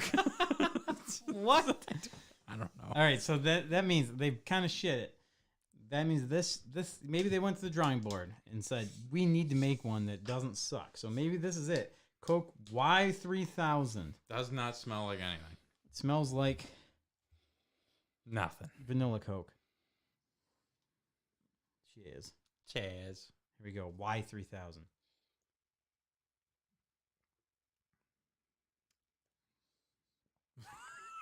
That's fucking awful. Boys, they did it again. That's fucking disgusting. Boys, they did it again. Hold on, no. There's some saving taste there. What? It tastes like a Bed Bath and Beyond candle. It really does. This is horrible. It tastes like if you bottled up the smell of Abercrombie and Finch and threw that into a Coke. I like girls that wear Abercrombie and Finch. I'm bird watching and shit. Y3000, I'm going to give it one last sip here. A big, giant third sip to give it that rating. Dude, this is a 3.8. This is so fucking terrible. I don't think this is as bad as some of the last ones. I don't think it's as bad as some of the last ones. It tastes like a candle. It's like a plum flavored Coke. That's what I get. It is. It's like a plum flavored I Coke. honestly want to know, have you ever eaten a plum? Fuck yeah. I've never eaten a plum. You wouldn't. I'm gonna give this Coca-Cola Y3000 a 4.8. We do have some limited ingredients here. Oh shit. Carbo water, high fructose corn syrup, caramel color, natural flavors, phosphoric. acid, and caffeine. So we do have the ingredients, kind of. Yeah, we nailed those ingredients. This is co-created with AI as well. So we are all going to die. So that was disappointing, and I'm glad we didn't end the taste test with that. You didn't give a rating. 3.8. Okay. It's terrible. It's not terrible. Jason Arsenal just got Cedric the Entertainer tickets yesterday. Isn't that guy dead? No. Really? No. Oh. He's thinking of Bernie Mac. Bernie Mac was Why would I be thinking of Bernie Mac? He was the Kings of Comedy, man. Oh, okay. Dude went to a comedy show. Doesn't even know Kings of Comedy. I know that. I'm just curious why you thought I was going for Bernie Mac over Cedric. This is fancy. Wow, that is fancy. 1962. That's how old these chocolates are. Oh, dude, I just bought a bunch of like peanuts, special peanuts, and chocolates from Girl Scout. My friend's selling, a kid selling Girl Scout stuff, so I ordered some. And hopefully that will be here soon. We can do that for a taste test. Jesus, Matt, there's only one of that kind. It was flown. See, that's the thing. The last chocolate that got flown over here, you brought it over here. It was Dude. You left it in your glove box or whatever. It melted Yeah, everywhere. I took care of this shit, okay? Because And yeah, now you're shaking it. are we gonna? Let's do 4 of these today and 4 of these next. Let's do week. all these right fucking That now. sounds horrible. Let's do 4 of these today and 4 of these next week. They're Well- too fancy. You choose 2, I choose 2. How are you gonna break these up? I don't fucking know. I'm gonna choose 2. You're gonna choose 2. Give me a knife. I'm gonna bite it in half, and you're gonna eat the rest. That's fair. All right. So this is gonna be sensual for you guys. So I'm gonna pick the first one. I'm gonna go with this fucking shit right here. This like little whippy one. It's got like a special book. Yeah, but it doesn't really help me. What do you mean? The whippy one's right there. Where's the whippy one? Shit, there is no whippy one. Wait, right here. Isn't that flip Trump? it. Flip it. Flip it. Right here is Whippy. Isn't that Okay. Whippy? Yeah, that's a Whippy Whippy. Goldberg. That's the name of it. Pie Monster. That's the name of it. Pie Monster, dude. That's got to be it. Yeah. Can you read that? Can you Pie read- Monster. Hazelnuss, Holsnesh, Gyanrus, Noizet, Gyanjus, Noizets, Hazelnut, Gyanjudesh. I'm gonna assume there's some hazelnut in this. Yeah, Hazelnut. All right, I'm gonna take a bite. Yeah. I got the hazelnut. Oh, that's fancy looking. Here we go. Cook it. Oh, Pie Monster. Holy fuck! Oh my god. Oh my god. Wow. That's Oh the my. softest chocolate I've ever eaten. Oh my god. Boys, I guarantee it. You get this for the lady on Valentine's Day. This is from La Darache in Switzerland or Sweden, one of the two, one of the S's. You get this for the lady on Valentine's Day. You're definitely getting a high five. So this hazelnut pie monster, wow, that shit's fantastic. I'm gonna go 8.8. Oh, last taste. It was so good until the very end. Really? Then give me a fucking roundhouse of nothing. 7.8. Okay. Still good. You pick the next one. Shit, choose your destiny. This is a fun taste test. Oh man. We're out here having fun, by the way. We're making fun content for you. If you don't like it, Let's go with I this one. apologize. This crazy ass orb looking one. this guy with Yeah. the like caramel shit on the top. That's that one right there, isn't it?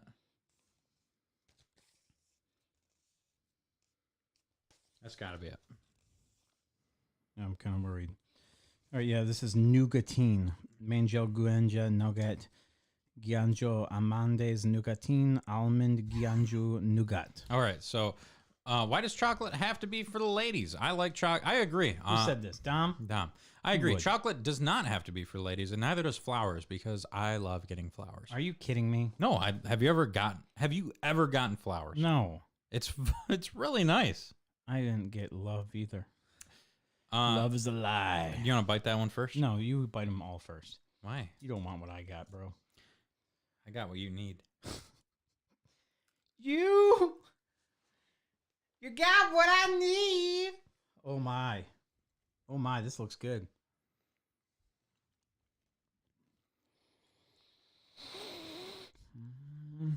This is like a. Oh wow. I'm gonna compare this to a candy bar that we both know. Holy fuck! This wins. Wow! Wow! Wow! It's got such a nice like that top part, that little bullshit. Holy fuck, this good. It's got such a nice crunch to it. It kind of gives me a Butterfinger vibe a little bit, like a high-end Butterfinger. So true. And I'm going 9.4. This is fucking crazy good. 9.4 also. Yeah, that is such a good That was like a chocolate. bougie Butterfinger. That's what it should have been called. I got to do this one with like the chocolate wax stamp on the top. Okay. That's my next one. Chocolate wax stamp. That one is going to be called the chocolate wax stamp one is going to be known in the streets It's just a square. as that's going to be known as the Could be that one. I'm thinking it's this one here. Yeah. Yeah, that's the That's one. going to be the La Drach Racare Donkey Truffle Slang Nougat Vorash Trophy Nar Nougatine Dark Truffle Filling Nougat. Okay. You're not a dark chocolate guy, are you? Hate it. 90% of men get their first flower at their funeral. That is so fucking emo, and I love it. Emo and true. So true. Because what are you gonna do with a fucking flower? If some chick gave me a flower, I'd be like, "The fuck, thanks, weirdo." Fuck, Really? Never talking to you again, you freak. No way, dude. I love flowers. What do you love about flowers? It feels really nice when someone gives them to you. Because it's such an unexpected and thoughtful thing to get you. There's no like, flowers don't do anything for you other than look beautiful. It is just a thing for you to receive that is pretty. It has no use. It has no service. It's just a nice thing for somebody to get you. That was beautiful. I get that. I get it now. Thanks, Brian. Appreciate you. Also, I want some fucking flowers now. fantastic chocolate there. My least favorite so far. It's a basic chocolate, and I wouldn't consider that a dark chocolate. Maybe No. the like chocolate ring on top was dark. No, that's a good chocolate. 8.6. Yeah, I'm gonna go ahead and give it an 8.6. Can you stop fucking copying me, you son of a bitch? All right, what's the next one, Mark? I want to do them all. Let's just do them all. Yes. Just have This one. severe stomach cramps. This one. This one is ooh. No, no. Oh, shit. Oh shit! This one looks fancy. I don't know why it says Bamnuzaparapin. I'm making you wait until next week to do the other four. Because Bamnus Marzapin. marzipan. Marzipan, Noix, walnut, marzipan. So we got some walnuts on top. There's a little white. There's Is a that- white chocolate. There's dark chocolate. I'm sure there's gonna be something in the middle. Yes. All right, you ready? Let's do this. We're doing the other four next week. That's fine. We have a whole show to do still. Can't just be sitting here eating chocolates for these fucking freaks. Whoa. I was not what I was expecting.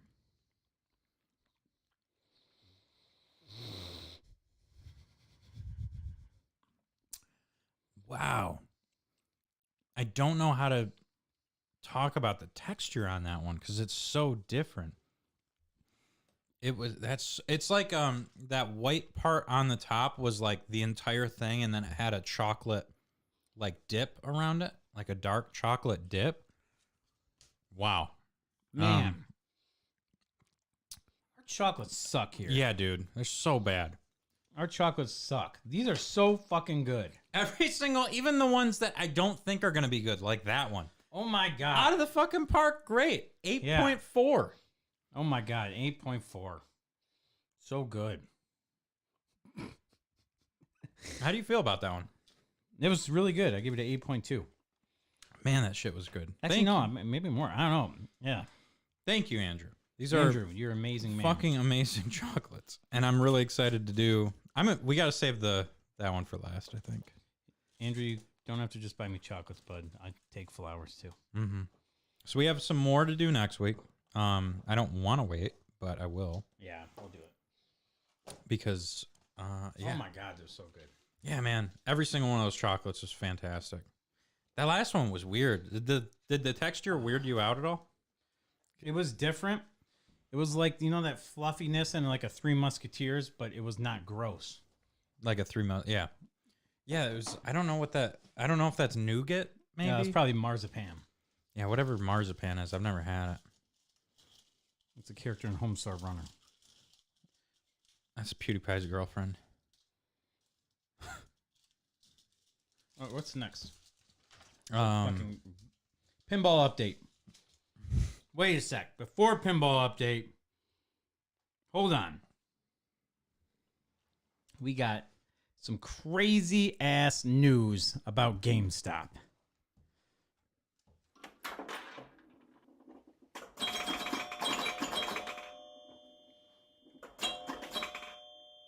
Carlos, what are you talking about? We've already been playing Mortal Kombat 1. Okay, so yeah, GameStop. Did you just burp? No. Really? No. Okay. I was that smell? It's the snankiest burp I've ever smelled. That's not me, dog. I might be smelling your own breath. That's probably my ass. That could be it too. All right, so GameStop is now selling something crazy, and we actually have a special thing. I guess it's a new commercial or something that we got a hold of here for our pinball update. So let's go ahead and run the commercial. We don't have any music. I didn't think about this. Maybe we do.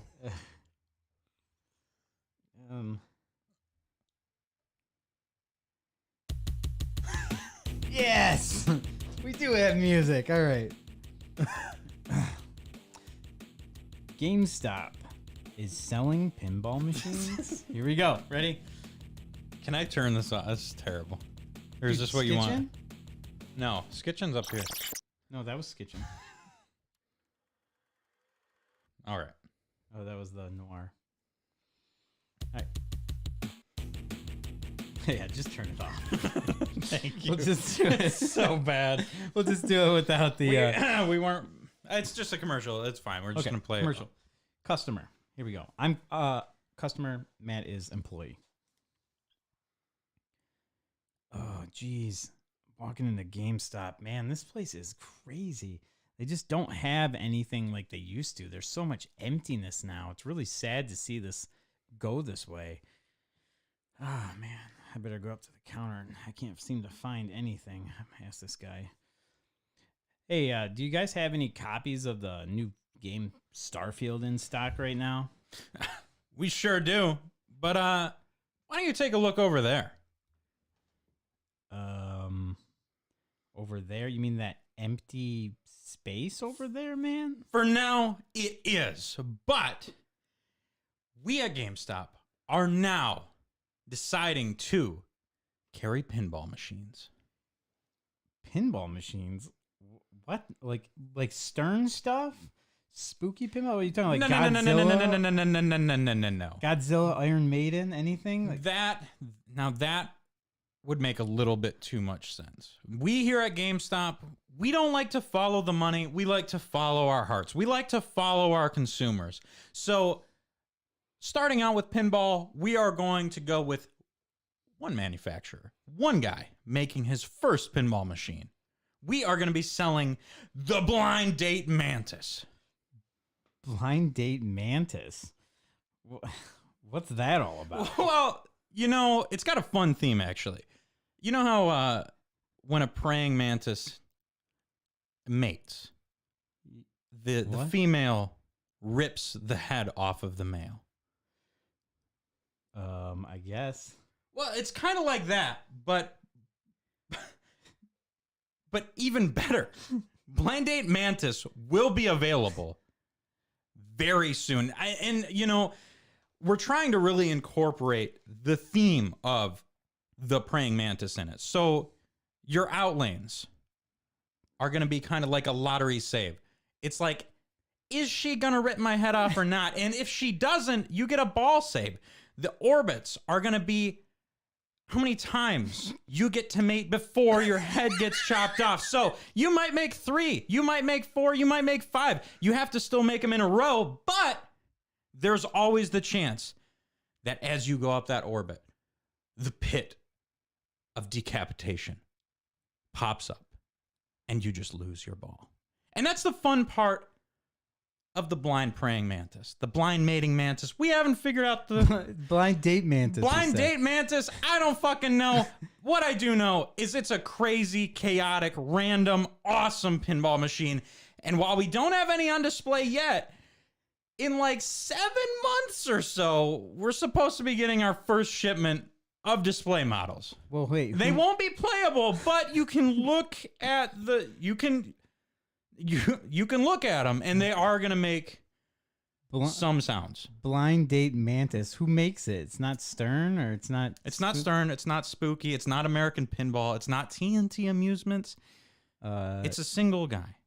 A single guy. Oh, who? By the name of Mark Reichert. Oh, what? Yes, good job.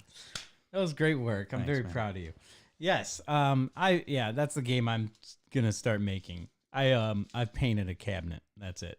An empty cabinet. None of the things I said will be in that game. I kind of want them now. You gave me ideas as I was watching. I'm like, shit, yeah. Well, 5 orbit shots? Okay, there's a mode. All right, let's go. That was so... I forgot as I read that last line. I'm like, oh, shit, I got to like come up with features of this game. I liked it. You're like, a ball drains, you fucking get your head bit off. Date's over. All right. Yeah. That's cool. You don't get a match because you're fucking dead. I love it. Good job, Matt. Thanks, you. Dude. Well, anyway, we actually do have some real pinball news. We had quite a wild week, couple weeks of pinball. We actually had the Sunday, the huge Sunday mega tournament at Crazy Quarters Arcade. Shout out to Dominic Labella. He's the one that ran it, put it all together. It's the Coral at Crazy Quarters, and it was awesome. We had 47 people show up. Wow. And it was an all-day pinball event.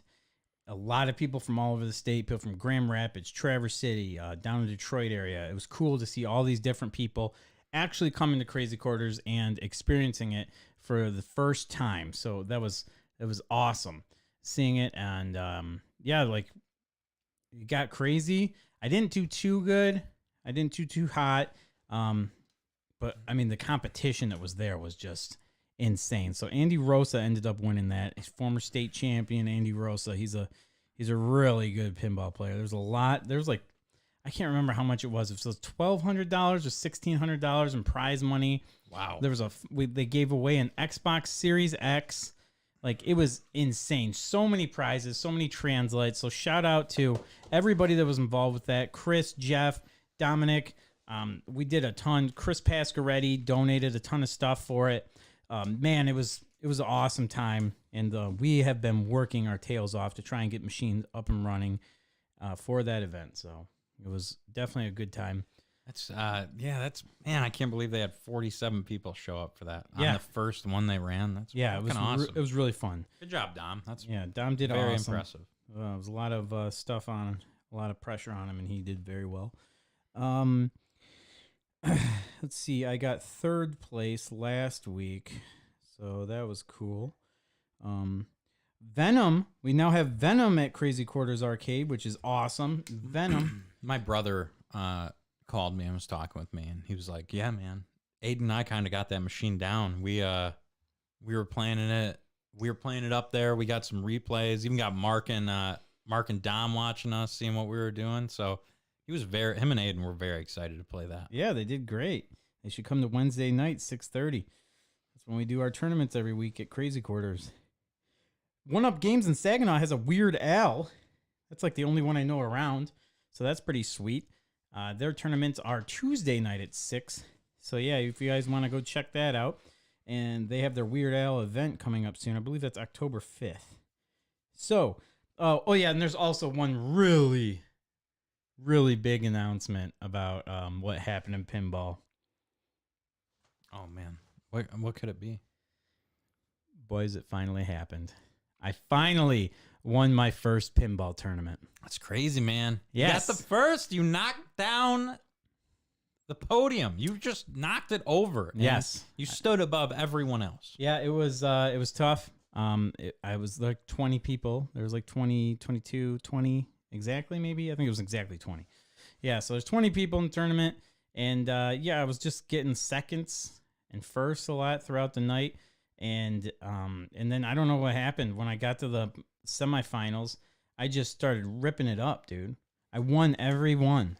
I won every game. So the thing is, I got second. So I got the ability to choose which games I wanted to play. Yep.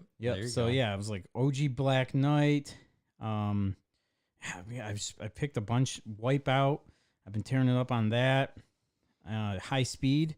Those were the first three I picked. Yeah. High Speed was your pick, huh? Uh-huh.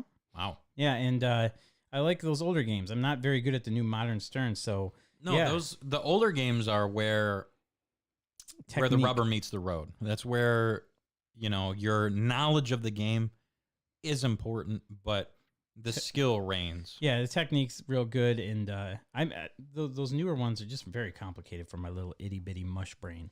So, yeah, I tore it up and I won all three of those, and then I made it to the finals, and Dom shockingly got eliminated. So in the finals, it was me, Leanne, and Liz, and we made it to the finals, and because I was the highest seed, I got to pick the games again. Damn. Picked Creature from the Black Lagoon first, started tearing it up, and there was an issue with the machine, so we had to move to another game. Picked Terminator 2, ripped it up, won that one. Are you picking the games nobody plays? I'm picking the games that I'm fucking okay at. I love it. Yeah, and then I picked Terminator 2, won that, and then I picked Star Wars Data East, baby. I love that game. And Dom hates it, whatever. I fucking... No, he doesn't hate it. He just gets on my shit because of how much I like it. It is the worst Star Fuck Wars that. pinball It's awesome. machine. I love that game. There's nothing going on with it. There is so much craziness going on in that specific one. Star Wars Data East? Yeah. There's a orbit that doesn't do shit, and then a Death Star shot that you have to hit 50 times to get 1,000,000 points. Man, you don't even play pinball anymore. You're right. So I'm gonna walk up there and get a fucking podium finish. So yeah, dude, it was awesome, and I won. I was sitting right next to Ian when it was going on. And I was watching Liz play her last ball, and I was like, because I went first, and I was just watching, and then she drained, and that was like it. It hit me, and then Ian was sitting next to me. Ian wasn't even playing; he just showed up because he saw me freaking ripping it up, and that tonight might be the night type thing. He was sitting next to me, and he just slow pat on the shoulder, and dude, it just felt like I finally fucking did it. I don't even care if I don't win anymore, as long as I just won one now after trying for 2 years. Finally won one. That's what I care about now, and I did it. And then for game 3, I didn't have to pick. It didn't matter because I just won the first 2, so I still had to play another game. I was trying to be nice to Liz and Iron Maiden. She likes that game a lot, so I picked Iron Maiden for her. And then I won on Iron Maiden too. That game's awesome. Yeah. Dude, I won every game in the semifinals and finals. So I should just do that every time now. Yeah, it's kind of like, you just really take home or take the practice, take to the event, the Happy Gilmore strategy. I'm just going to make it in the hole every time. Yeah, let's just try and do that in the first shot every time. Yeah, exactly. So the thing is going into Sunday as the champ, it was cool, but that really didn't count because there were so many players, big event.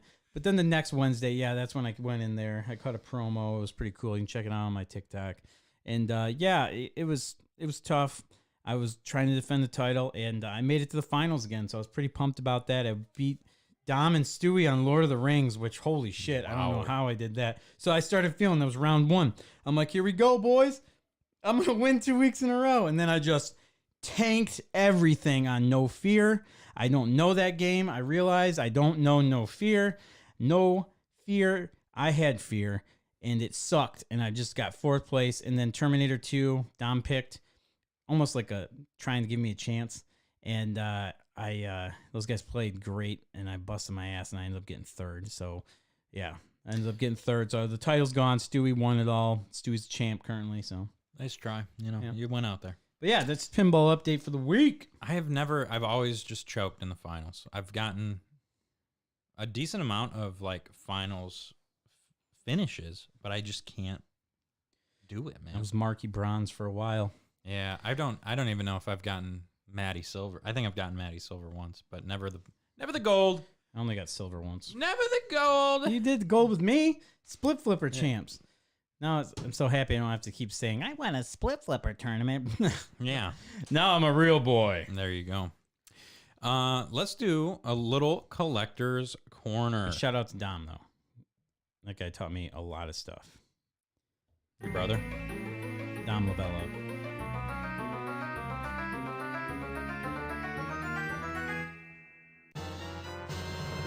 And fuck it, shout out to my brother Dom too. He's cool as hell. Yeah, he is.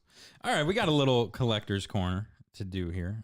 I'm gonna do. There's a show collector's corner, an unveiling that I would like to do, and then a collector's edition that I picked up recently that I would like to show off to you. And I'm currently wearing it, and I've talked about it on the show. Oh shit! I didn't even realize that's what that was. Yeah, it's dead, so I feel bad. I have not charged it. So. Oh my god. Come here. So a game we've been talking about today dropped with the collector's edition, and when it got unveiled during when they did the big E3 presentation of it, they talked about a watch, which I am currently wearing. And I'm a big watch guy now. Not like a bougie Rolex guy. I just like watches. And yeah, so it is a watch collector's edition, and I will show you what comes in it now. We'll just do a little. It's nothing crazy, just a little unboxing. Ooh, careful. There's condensation all over this table. Thank you. This is great for the audio listeners. So Matt is now opening the box. I am opening the box. The box says the wonder is not that the field of stars is so vast, but that man has measured it. That box is white. And he's opening the lid now on the box. The lid has been opened.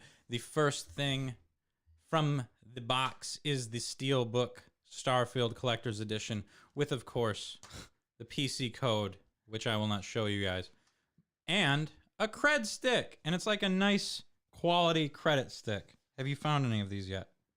Yeah. It's like awesome. It's a nice metal, like brass one. Yeah, it's got some weight to it. It's a cool little credit stick there. I should show that. Boop. That's very cool. And then something I'm pretty happy about.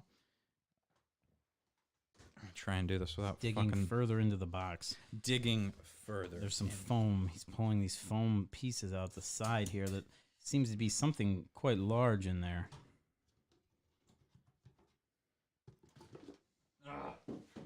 Man, if only our unboxing taste test thing would have worked out, right? So they give you, for the watch case, it is currently taking the watch case out of the foam for the audio listeners. For the audio listeners, he is slowly taking the... It is, the watch case is actually from the game. It is the... You get this, like, chronograph watch throughout, kind of a couple hours into the game. It's like your Pip-Boy type thing. They don't show you the case of it, though. So this is the watch case that you get. And it's like... It's a pretty big looking metal suitcase thing. Yeah, it's heavy. Oh, wow. It is a very, very quality build. And it's fucking fancy. Rotate? So do it, yeah. Wait, do I pull first? Yep. Rotate. And that's it. And then it opens. Yeah. Ooh, look at that. It's got steam that comes out of it. And look at that. That's where you put your watch. Yep. What's this? That's just a QR code because it is a smartphone watch too. So it links up to your smartphone.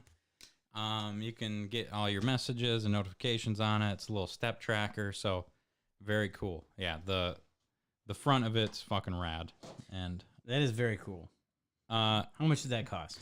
I would not like to talk about that. More than it should, but I don't really care. It was one of those collector's editions that I wanted. Okay. So how much did that cost? $700. You're lying. I am lying. Don't worry about it. Ugh. Okay. If you MSRP it, yeah, if you look up what's the MSRP on that? $300. Okay. But you do. I mean, you get a full copy of the game, so it's still not worth it whatsoever. That's a lot and of money. I don't fucking care. But I mean, it's a smartwatch, so I mean, it's pretty sweet. I work fucking hard for the money that I fucking own. I don't buy retro games anymore because I just don't collect them. So once in a while, I'm gonna buy a motherfucking collector's edition, especially when it has a motherfucking watch with it, and I'm not upset about it. So that is the collector's corner video game portion, personal portion. I had a birthday a couple of years ago, and my brother's birthday present to me was he wanted me. I'm a big fan of Converse. He's like, this is nuts. This is insane. he wanted to get me custom Converse. So he did indeed do that. The guy that has put my tattoo artist, Michael D. He's a very awesome amateur artist. He did these shoes up for me, and he just asked kind of like what my favorite video game characters were, like my favorite series. I didn't know that these were going to be podcast themed shoes. The podcast. Are you telling me we got the official first release of the Matty Ice and Marky Mark podcast Converse? We do indeed have some Matty Ice and Marky Mark Converse out. What? Oh my God.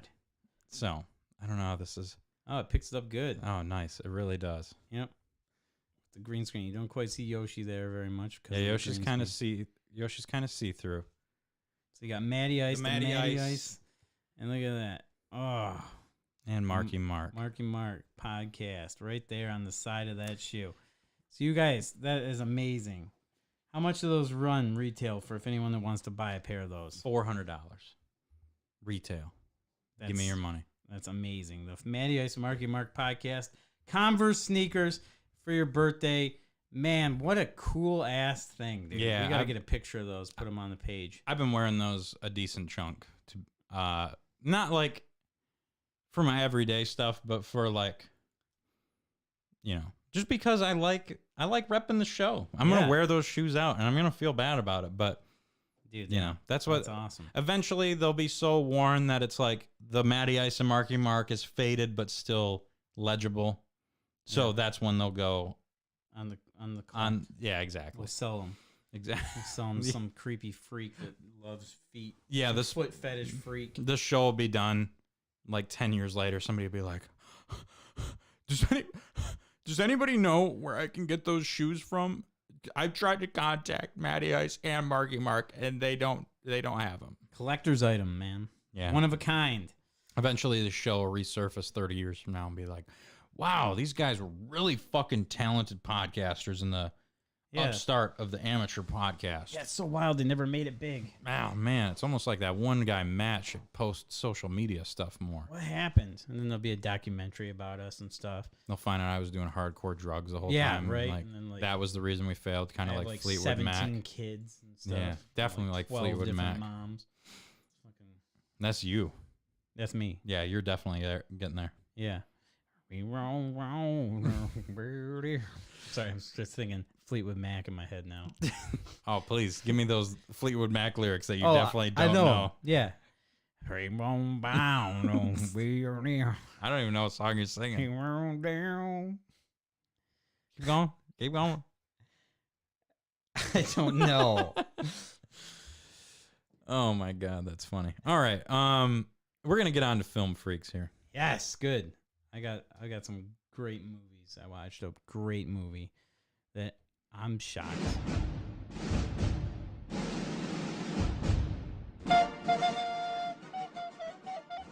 I'm shocked that I've never seen it before. Yeah, it does sound like a movie that you'd be into. I'm gonna let you do your. That's fair. I'll talk about mine because it's a quick one. Last night I watched the movie Red Eye with Cillian Murphy and It's about pink eye.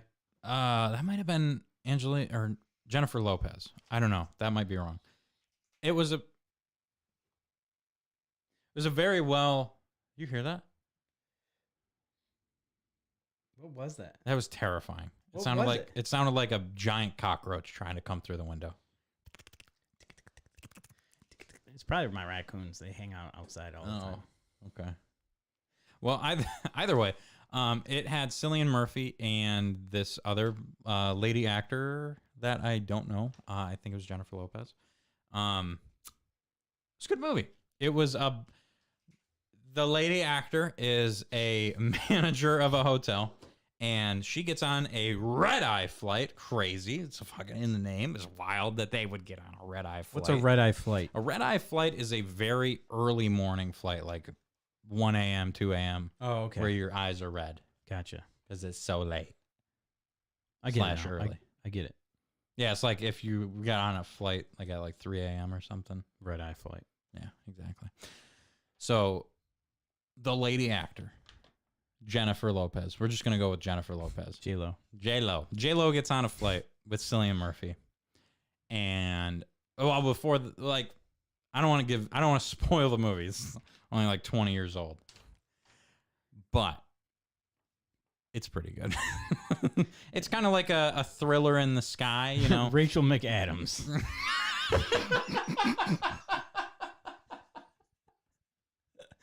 Jason, thank you. Jason's my new movie guy. We've been watching movies together. And I was close. You were close with J-Lo. I don't even attempt actors' names, so actresses' names too. Rachel McAdams, close. So it was a good movie. There's some similar letters in those names, I think. Yeah, it was all right. There's an E. An A.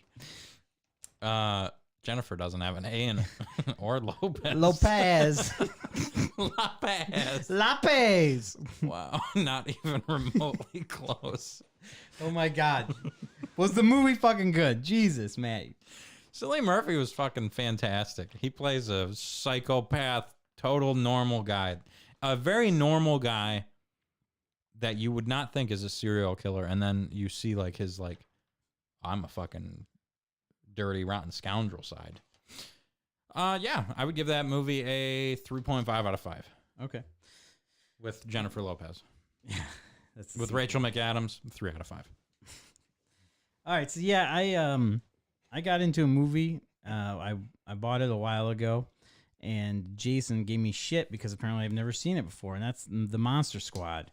And it's some people say it's a cult classic, and yeah, that movie's freaking awesome. It's so good. Fantastic 80s movie. It's got the kids in there that are trying to take, like, if you're a fan of the Goonies or anything like that, it's a good freaking movie. If you love the Universal monsters like I do, you will definitely enjoy this movie because that's pretty much what it is. You got Dracula in there, you got Frankenstein's monster, Mummy, Wolfman, and of course my boy, the creature from the Black Lagoon, or Gillman if you call him that. So yeah, dude. Yeah, Dom, I got to watch it. Watch Monster Squad for the first time. Fantastic movie. Yeah, I gave it. There's some scenes in that movie that are very, very historic. Wolfman's got nards. That's one of the lines. It's actually the name of the documentary. Wolfman's got nards. Yep, that's the name of the documentary about the making of the movie, which we watched last night. Jason and I did, and that was also awesome. So yeah, great movie. There's this one scene at the end that's very, very funny. If you haven't seen it, you should check it out. So Monster Squad, amazing, fantastic. If you're looking for a Halloween movie or a movie based off monsters or something to watch with the kids that's not super scary and it's funny and you're okay with a little bit of PC culture stuff not being crazy. Yeah, I mean, it was made in the 80s, folks, so you just got to deal with that. But yeah, it's fucking awesome. Great movie. Love it. Last night, I decided to watch Mrs. Doubtfire. I haven't seen that movie in forever. And, you know, shout out to the divorce movies. Yeah, there's a divorce, you know, so Mrs. Doubtfire. Every divorced man should watch Mrs. Doubtfire. And let me tell you what, I thought it was kind of weird that the bus driver wanted to fuck Mrs. Doubtfire so much. Every time she got on the bus, that fucking bus driver was working his game. And that's something new I noticed in the movie that I didn't notice as a kid. So yeah, those were the movies I watched. I had You've seen When Harry Met Sally, right? Yeah. So I fucking hate what's her face though. Meg Ryan. Yeah, she's trash. So I had Sarah watch. Sarah's not big on I have not watched a lot of rom-coms with Sarah. And that was like, it's like, I don't want to do You've Got Mail. Mark's ruined Sleepless in Seattle for me. So let's go with Mark's ruined it? The peak here, When Harry Met Sally. And I watched that movie a few years ago. With Mike Wazowski. Yeah, exactly. And man, Harry is a fucking piece of shit in that movie. He is like awful. So if you saw the shit he went through in Monsters University, you'd understand. Maybe. And I didn't really take that into consideration, but going off of like just meeting him for the first time, wow. I gotta watch it again. That guy sets a pretty high bar for being a douchebag. Like, just big old douchebag. Yeah. And he really doesn't get better until like the end of the movie. He's just kind of always a douchebag.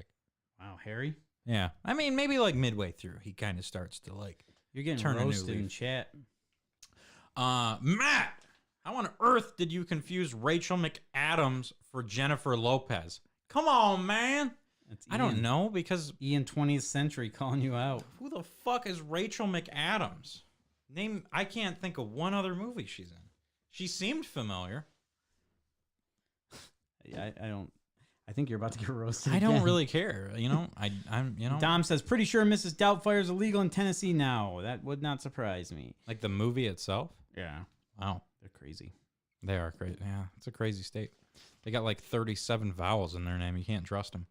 We're going to get on to a Grinds My Gears segment, a new segment from Mr. Marky Mark that we don't have a thing for. So I'm just going to do a... Wedding Crashers. Is that... Rachel Oh, okay. McAdams. It's a gear grinder. Grinds My Gears, new segment. All right, here we notebook. go. That's a good... Okay. Yeah, I know. Okay. You don't have to keep listening to him, Jason. I know you're on Google just like, Rachel McAdams movies. So, Grinds My Gears segment. One thing that annoys us. All right, I'm going to go ahead and say it right now. One thing that drives me absolutely insane and always did when I worked at 1UP Games was people who usually be on their phone. That was one thing that would drive me crazy. But now it has been taken to the new level, and that is people who wear AirPods while being on a telephone call and trying to do a transaction. I get it. If you need to use AirPods because you're on a work call or something, that's perfectly fine, understandable. But it's weird when they come up to you to do a transaction, and this is the thing. This is the motion that just irks me.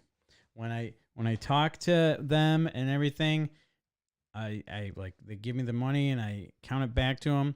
They look at me and point at their ear. Like, no, thank you. No, nothing. I mean, you don't need a script for this, folks. It's simple. Thank you. They just point to their ear. I want to reach over and break their finger. Yeah. Oh, yeah. This came up when you and I worked at the video game stores. Video game stores. This came up like, I don't remember what segment it was. I think we just both needed to rant about Store stories, probably. Yeah, because I was just over it. Because I started getting so many people. And it wasn't even like one AirPod. They were just double AirPod. Oh, yeah. It's double. Like, fuck you. Double Especially fuck you. Yeah. Yeah, so, I mean, it happens at pinball sometimes. It's weird because, like, you know, you're in the zone. You want to listen to your music. I know you don't do that, but, I mean, I won a tournament, and it helped me. So I believe in the music. Sorry. Just got to ride I lost my title, okay? Just let me have my one moment. Yeah, okay. All right. But, you know, they really do help. It really does help. Yeah. So there's times that you don't want to be rude. So if someone cheating. talks to you, you, like, pull your earpod out or whatever. It's cheating. It's cheating. But yeah. In a tournament, it's cheating. It's not cheating. It is cheating. I don't think it's cheating. It's just like wearing sunglasses on the World Poker Tour. That's bullshit. That's fucking bullshit. You are eliminating a legitimate an strategy. environmental hazard. sure, hazard that everybody else has to deal with. Eliminate headphones from pinball. Nah. Eliminate sunglasses I from just poker. like listening to, it's a cool feeling. Have you done it before? I really don't. I don't care that much. Like if you're playing a bad game or like your mind's not in the right place, like that happened to me, and some stuff, certain things around me, the chi levels are messed up. Let me tell you what, bump and Slipknot, fucking pissed off, whatnot. I'm gonna play a little better. I'm not gonna be afraid to slap that motherfucker up. Let's go, slap my machine up. I would say that I am at one point. I probably would have gotten to that point, but if I got back into pinball and started doing like tournaments and stuff more with you guys, I would just be. It would be eliminating from the joy of being around people. So the way I do it is I don't. When my round's up or whatever, I take them off, and I'm social then. But like when it's game time, them fuckers are on. But I do. Go to bed, old man. Who's that? Oh, Michael Pitt. Yeah, I do sound like an old man. That's fine. Call me out on it. I don't give a fuck. I don't know. I think I play a little better when my focus is taken away a bit. I mean, you've seen it. Like when I play Punch Out or whatever here, and you're talking to me, I just play better. I'm not just so hyper focused on what I'm doing that it messes with me. I don't know. Maybe music would help me. I have no idea. I'm never going to do it, so I don't fucking care. And I really don't care if other people do. Anyway, do your thing. The thing that bothers me is the point to the ear thing. Yeah. Like, fuck you. This is my time. Fuck you. Yeah, Mike does that a lot. I've been to a few stores with him, and he rolls in double AirPod, and he's honestly like, if somebody looks at him, he's like, he points at both of his ears. Double. Boom, baby. Like they don't even need to like look at him to converse. He just walks in the door, just like this, pointing. Yeah, if they kind of look in his direction, he makes sure like the second that their gate, like as it starts to creep over, he's like, don't you dare fucking even think about talking to me. Don't you? I'm on a work call right now, motherfucker. Are you serious? Does he do that? Yeah. No, he doesn't. Yeah. I can't tell if you're fucking with him or not. I'm not. No, that's legit. Oh, wow. Yeah, Pitts is Mike. a terrible person. No, I'm just kidding. I've never seen him. I've seen him with AirPods, and he takes them out the second that he's done with his call. Like a normal, standard human being. All right. We are wrapping up the show. I've been talking with Mark too much. We've been having too much fun. It's way too much fun.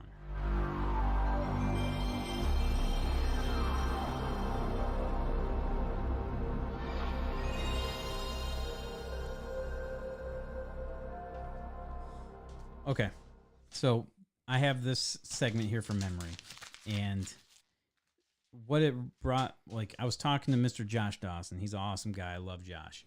And then sometimes I'm, like, talking to him, and he's like, it blows my mind, because he'll, like, talk, fuck you. He'll talk to me about, like, video games, and he'll talk to me about wrestling, but then he always, like, kind of gets out of there real quick and starts talking about football and stuff.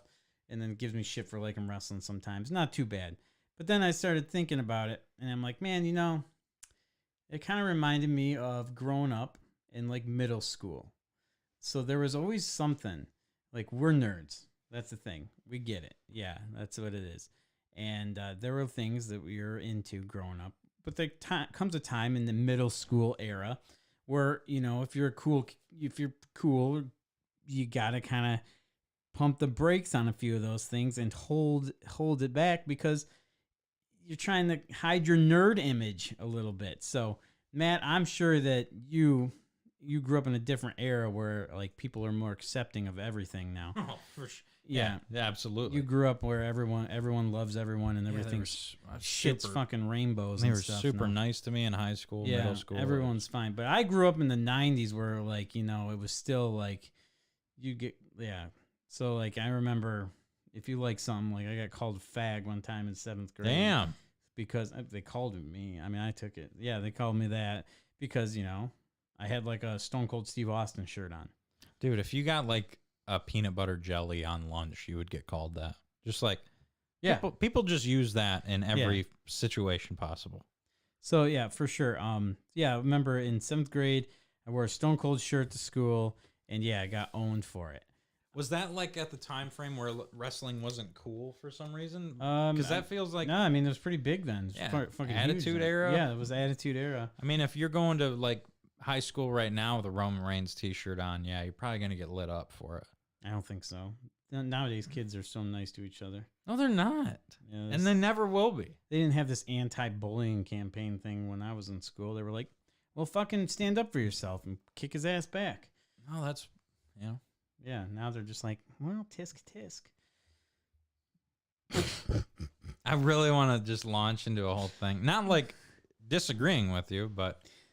No, so yeah, no, I understand bullies now. Are way worse now. Like there's cyberbullying and all that stuff. We didn't have to deal with that much growing up, but yeah, there was Pokemon was huge for me. That was probably the biggest one that I had to hide. In like 7th, 8th grade, I would go. Like 6th grade, I got real into it. 7th, 8th grade, I was going to tournaments, the card game tournaments, every Saturday morning, 10 a.m. at Fun Factory.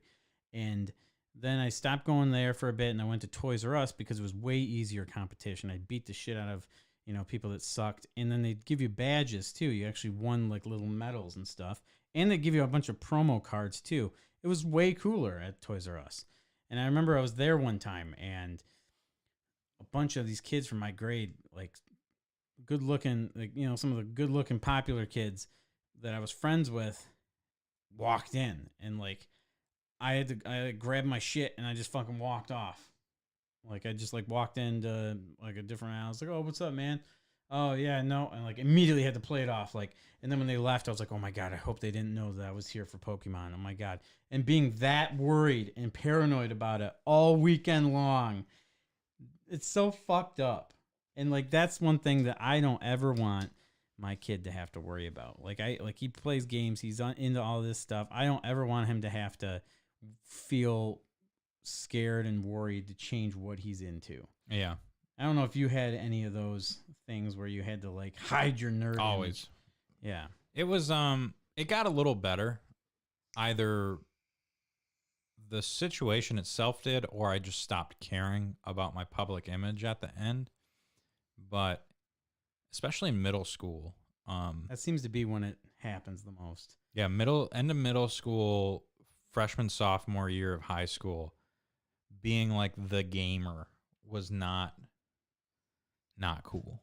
And it was still that like negative connotation where it's like, oh, what a fucking dweeb. This guy's not out getting chicks and playing football. Fuck this guy. It was just this weird, like, yeah, I got lit up if I talked about, because kids would talk about games at school, but it was mostly like Call of Duty or Madden or whatever. So if you played any other like a Final Fantasy, yeah, anything like that, it was definitely like oh, you're gay, bro, like that type of stuff. So hiding the gamer I was definitely a thing, especially when I started collecting retro stuff, which was like sophomore or like freshman. That's not cool. No, man, that was really not cool. I took a Game Boy SP to my homeroom class in sophomore year, and I got looks from like 20 kids. Just like what the fuck is this kid doing? Like, are you fucking serious right now? That's crazy. Senior year, I remember. Senior year is when the PSP and the DS came out. And I remember I had a DS, and this one kid had a PSP, and he was like... Yeah, wow, that thing's so dumb with its 2 screens and everything. And I'm so happy that the DS fucking smoked the PSP. Oh, yeah. Screw that kid. But yeah, the other thing that I had to like hide until I didn't really hide it like until junior year I didn't talk about it because I would get lit up for it, was being on the bowling team. Like being good at bowling. Bro, there's still pictures of you up at Garber. Yeah, dude, I got roasted. My 8th grade, 9th grade, 10th grade year, I would get fucking roasted for being on the bowling team. And you were like state champion. Yep. You were like the best bowler. I mean, I definitely wasn't the best on my team. I did okay. I did pretty good. I was on varsity every year, but And you got to get heat for it. But yeah, I got mad heat. I got mad heat for being on the bowling team. It's That's like, fucked up. you know, it was what it was. Dom says he remembers hiding the fact that he played D&D. Isn't that crazy? And Magic too. But Pretty cool people can just be themselves more now. That is so true. It is really cool that people can kind of do their thing. Yeah. And maybe I was just around the wrong people at the time. Well, I was around the right people, but I didn't have a huge school. It was a bigger school, but it wasn't a huge school. So you still intimately knew pretty much everybody in your class, everybody in your graduating class. So it was hard to get away from the people that were shitty. And then you know, it's funny. A lot of my bullies from high school, super cool with now. I don't hold it against them, you know. We're cool that graduated, and I've talked with them, hung out with them. Fine. I don't hold it over them. That's good. Yeah. Kids are fucking dumb in school, and they get in that like group frenzy where, you know, you don't know why you don't like somebody, but you just don't like them because your people in your friend group don't like them, that type of stuff. It's just the like mob mentality. And it still happens even in the grown-up world. Speaking of, Jeff. Well, not speaking of, because Jeff didn't bully me. What up, Jeff? He is from my high school. He knows what I'm talking about. Yeah. Carlos says the one thing that I had to hide from being bullied is my disability, and I had a learning disability and autism. I was called a freak in middle school because of it, and when I was in high school, I had to hide my disability just to make friends. That's awful, man. It is awful. I feel terrible that happened to you, man, because Carlos, you are a fucking cool-ass dude, and you are super good at Mortal Kombat.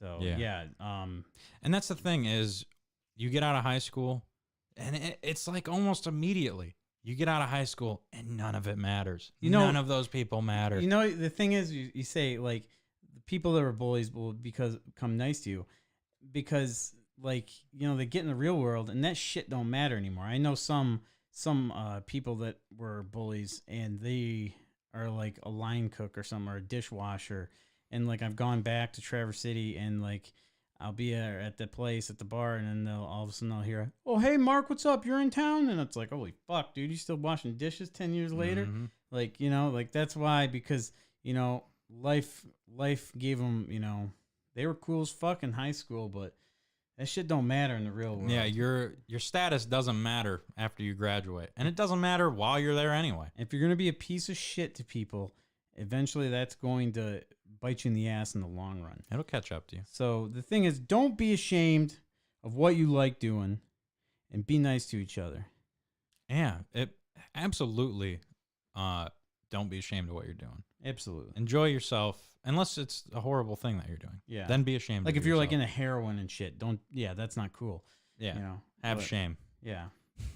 But yeah, so like, yeah, man, that's just what I wanted to kind of bring that up. And now it's weird because there's one thing that as we get older that I do see. It's like a reverse bullying thing. So when I talk about football, a lot of my nerd friends will give me shit. Oh, sports ball. Oh, It's like sports, yeah. stupid football. Duh. So in high school, you get shit on because you're a nerd. Then you get out of high school and you're like, man, I fucking love the Lions. I love watching football on Sunday.